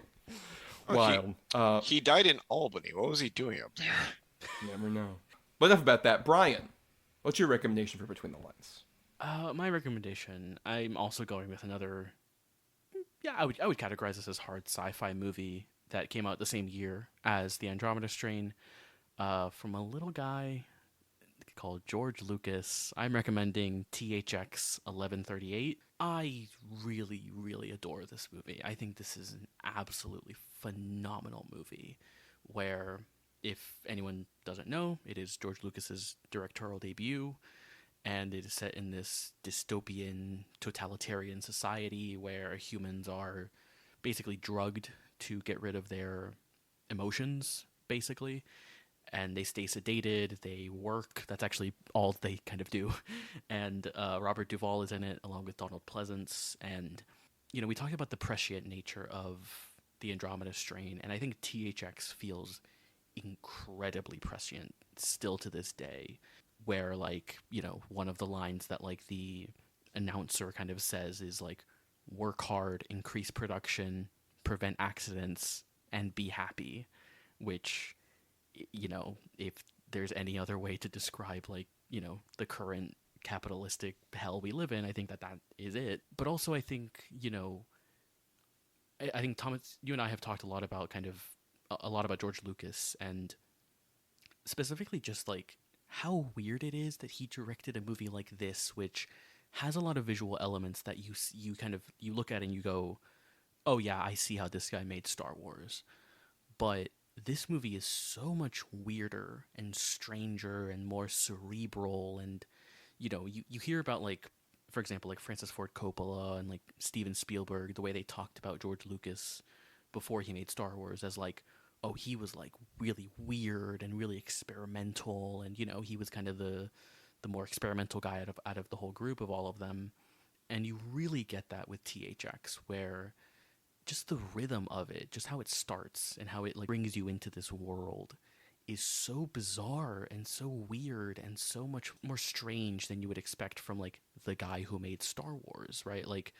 And there's a lot of elements in this movie which George Lucas has, of course, added CGI over the years, as he likes to do, but I think that it weaves a lot better into this than it does into any of the Star Wars movies he's done with the newer editions and stuff like that, because I think the production design of this movie is unbelievable. Just what we were talking about earlier with all the consoles and the gauges and just all of that kind of stuff. It's so beautiful in this movie, but also just how dark and oppressive the vibe of this movie is, and it has this ambiance of dread, and it is, of course, more heady and cerebral than a Star Wars is. And I don't know, there is something about it that I just find so fascinating and so gorgeous, and I think the sound design of this movie is incredibly stunning, which I think it was done by Walter Murch. So weird that the guy who made Star Wars also made this and American Graffiti, which are two very different movies. Yeah, I think it's just incredible. I'm assuming both of you guys have seen it, but yeah, I don't know. How do you guys feel about THX 1138? I think you're right on the money, and I believe it was a blank checkism from a few years back, but like it's weird how Star Wars is the exact, like, you picked all the best things from American Graffiti and all the best things from THX 1138 and you amalgamize them together and you will get A New Hope. It is interesting to see that this is where Lucas was when it comes to sci-fi before he inadvertently even made the entire genre pivot. But just watching this, and especially when you watch the, like, I guess despecialized version, if you can like track it down on Internet Archive or something, and it's largely just one or two guys in white rooms with very, very limited effects and insert shots of like microchips. It is so interesting to look at. And yeah, I think you're very right on this. I think that it is almost a portrait of like where this guy's career could have gone had he not had his next two movies not been such big commercial hits. I'm always wondering about the weird experimental George Lucas that never really got the chance to shine. Yeah, I mean, I like THX 1138. I would say it's of the three 70s Lucas directed movies, it's probably my least favorite. But that's just only because the other two movies are A New Hope and American Graffiti, which I think are both so fucking great. But I love, like, the prison, how it's depicted with, like, those cops that are, like, chrome, basically. Oh my god. And shout out Sid Haig popping up as one of the prisoners. One of my favorite character actor guys. As the really, like, wild one that's in there. Yeah, I mean, also, like, a great Duvall performance. And also, we should shout, you mentioned Murch did the sound and stuff for that, but also, it's one of the few screenplay credits he has in a movie. Right, with like him and Lucas. Mm-hmm. It's like this and previous subject of the show Return to Us. So weird. It's so fucking weird. But Kaycee, what's your recommendation for Between the Lines? So I gave it some thought, and I'm also going to the 70s, and I'm picking this to ring in Father's Day and the great Father's Day movie of Close Encounters of the Third Kind. This episode coming up July. Oh yeah.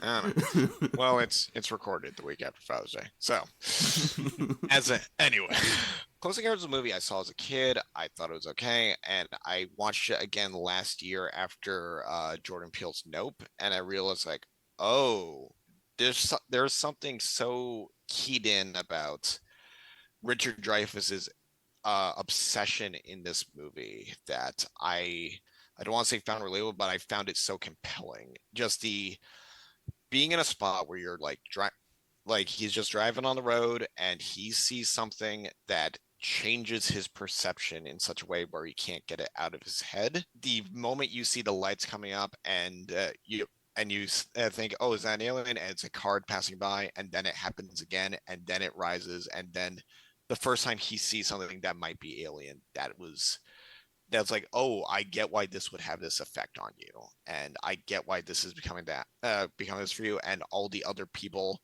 who are sporadically throughout the movie are also feeling the same thing of like, oh, we are seeing this, we feel compelled to go here. We don't even know why, but this feels important that we are here for this moment.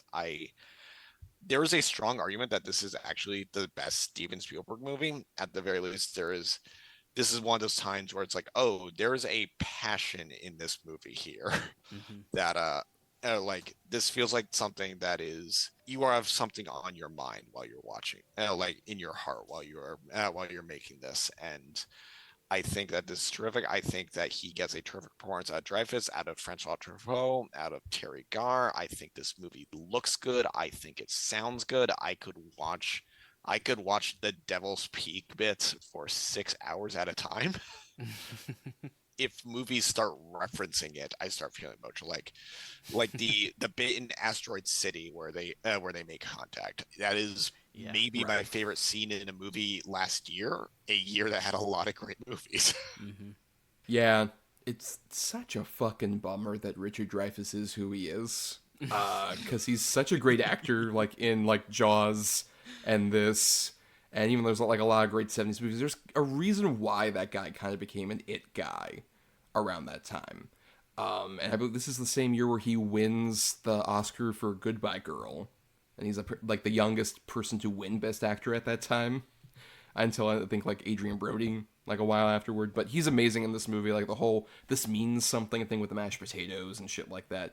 You get that sense of like him completely sort of like untangling and evaporating, and eventually like totally disassociating from his family in a way that feels like very like authentic.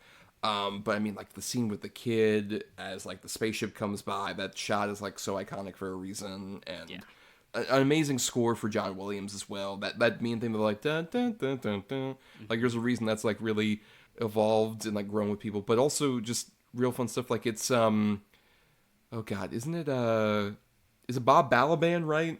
Is with Truffaut, for some of those early scenes. Yeah, well, it's the Wes Anderson connection. Like all those scenes were like it's such a great movie about kind of like what we're talking about with like the build up of like getting to that like point with like the actual contact that we get, where it's just like like the way the world kind of like amasses around like the Devil's Tower, and just like everyone's like Truffaut is like, you know, trying to analyze it and all this other stuff. It is a great Spielberg movie. I feel like it kind of gets lost in the middle of, you know, like Jaws to like Raiders. I feel like it's kind of weirdly gotten lost in the shuffle a bit for like the other Spielberg classics, I think, from like a modern audience perspective. But yeah, especially I remember I saw it theatrically for like I guess that would have been the 50th anniversary. Yeah. Or whatever it was in 2017. And 40th. Fine. Yes. I know math. I'm a scientist myself. Me math, good math. Me math, good math. Yes, exactly. But yeah, seeing that theatrically was amazing, especially like the stuff with the ship at the end is like on a huge screen. It's like, yeah, I get why this was so fucking popular. But I don't know. Do you like Steven Spielberg movies, Brian? I don't think we talked about this on the show before. You know, he's pretty good. He's made a couple masterpieces here and there. This is one of his masterpieces for sure. I think, you know, I never have like a number one definitive Spielberg movie. It always kind of changes depending on my mood, but this is always up there for me. I think, Kaycee, what you said about like when you watch it, like still to this day, you do feel the sense like, oh, Spielberg really put his like heart and soul into this movie, right? Like not like he didn't with Jaws, obviously, but like, yeah, the movie just feels so personal, but also like you just feel like he put so much into it and really, really, really cared about what he was doing. And, you know, I remember like the first time I watched it in high school, just I couldn't wrap my mind around the fact that Steven Spielberg, who I always thought of as like big Hollywood director, like the big Hollywood director, the fact that he had cast Francois Truffaut as like kind of your second build character in this movie, I always thought that was just like so weird. You know, the scene that you mentioned, Thomas, with like the boy opening the door and like seeing just the light coming in through that doorway is maybe one of my favorite shots in any movie ever. Gonna tell my kids that's Poltergeist. Yeah. I saw this in theaters as well for that 40th anniversary, and it is such an incredible theatrical experience. And God, yeah, I love it. It's one of Spielberg's best films, and yeah, I could just watch it like anytime. It's absolutely incredible. Well, on that note, let's repeat our titles for everybody out there in case you want to add them to your watch lists or whatever. I recommended the 1972 film directed by Douglas Trumbull, Silent Running. And I had George Lucas's 1971 directorial debut, THX 1138. And I had Steven Spielberg's follow-up to Jaws, 1941. Oh, shit. Close Encounters of the Third Kind. The most hard sci-fi of all films, 1941. Well, on that note, let's wrap up here. We got to, thank some people like Burial Grid for our music for the show. Purchase his music at burialgrid.com. Thanks to Michelle Kyle for our artwork. Find her at MishKyle96 on Twitter. And thanks to our supporters on Patreon, patreon.com/cinema2letter, where for just $1 a month you get access to all sorts of bonus stuff, like, we record audio reviews for newer releases that are out. By the end of this month, we'll have our big, bonus episode for the month of July, which is going to be our top 10 movie and TV sci-fi tech which we're very curious about. Just, stuff that is basically inanimate, not a robot or anything, kind of tech that has shown up in a TV or a movie. We're very curious to see how our lists shake up for that, Bryan. Yeah, absolutely. Very excited for that. I'm already kind of starting to think about what things I want to include in there, and I feel like it's going to be kind of hard to kind of just get 10 things in there, but I'm excited. Yes, and, the last person we have to thank here, last but not least by any means, our guest, Kaycee. Kaycee, thank you so much for being on the show. Yes, thank you. Really appreciate it. You have anything to plug? Anything you want to point people to in terms of the internet? Thank you for having me. This was a lot of fun. If you want to follow me on the internet, I don't really post on Twitter anymore because of all the things. What things? What? No, the pussy in bio. No, see, Twitter's broken down so much, I don't even think that's even much of a thing anymore. But I am on Blue Sky. If you are also on Blue Sky, we will repost our Jamel Buoys and our Kilgore Trouts together. You can... Fuck, what is my Blue Sky handle even? It's like... Okay, I'll give Elon this. He has made me stop posting on social media, and that is probably not good for my psyche. Beyond that, you can also follow me on Instagram. If you find my personal, go for it. If you want to follow my other thing, I post Simpsons images at Off Model Simpsons. And follow me there. Or don't. Live your life.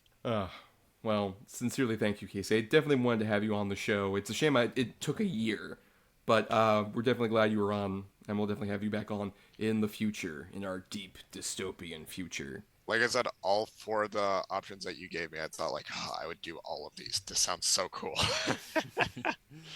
Yeah. Kaycee wanted me to do that at gunpoint. He was just like, dude, have me do all of them. I want to be the most recurring guest within a fucking single season. This will be my future crime.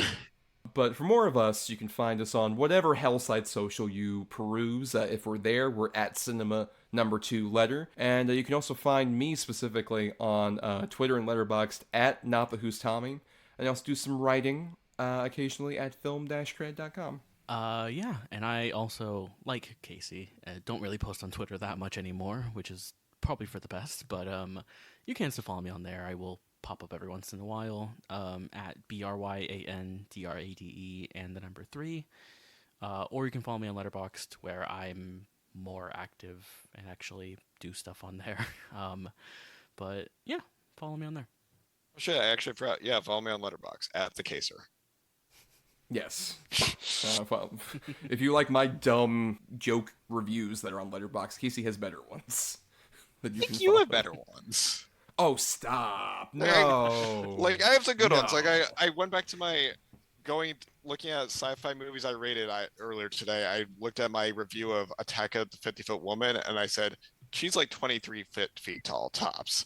I think that is my peak. That's pretty good, though. Well, for more of us in audio form, you can subscribe to us on Apple Podcasts or whatever podcasting platform you listen to stuff on. If you're listening on Talk Film Society, listen to all the other great shows on the network, and you can also dig into the archives on our Podbean main feed for, the last 5 seasons of this show and all the double-edged double bill stuff we did. Kaycee's on a couple of those episodes you can dig up. If nothing else, if you can't support us on the Patreon, that's cool. Money can be tight for some people. We totally understand, but the free way to help us out is to rate, review, or simply share the show around to give us more visibility. Doing that is kind of like our nuclear energy, our atomic energy, that just really increases our ability to spread across the masses and infect everyone with the alien virus known as Cinema to the Letter. Yeah, we're like the Andromeda strain of podcasting. The podcast stain. The Andromeda podcast. I don't know. Well, on that note, we're clearly running on fumes, so we should just tease that next week is our Eye for Indie, and that particular movie we're covering, as chosen by our seniest patrons, over at, once again, patreon.com/cinema2letter. You all voted, and we ended up getting High Life, the Claire Denis film, starring Robert Pattinson and Mia Goth and a box. that does something all right. And Andre 3000. Well, and Andre 3000, of course, yes, as well. Yeah, Kaycee, have you seen High Life? Do you like High Life? Okay, so this was the one I said that I had seen I didn't like. Now, granted, Oh. I watched it, I watched it May 2019. I was going through some shit. I was not necessarily in a mood. And I saw this at the Times Square AMC, which is the #1 place on the island of Manhattan to get bed bugs. I think I even got bed bugs when I saw that movie. Jesus. So I was just like, I was in a bad impatient mood and I got bed bugs. I do really want to give it another shot, though. I think that I will come around and like it, and that's why I'm so looking forward to you guys covering it, because it will give me justification to watch it and find out the me of 2019 was wrong. Without going into too much detail, I know Bryan and I are fans of this one, and we'll have a lot to say next week. It's a very interesting movie. I do understand kind of not being into it, especially under the circumstances, because it is does not have the best vibes in the world, that movie. But I love it quite a bit, so I'm very, very excited to rewatch it. And I love Claire Denis, so that'll be really fun to talk about next week. Yes, and we'll go into all of that next time. But until then, let's end, as I mentioned earlier, the only way anything should end. Disengage, end program, stop.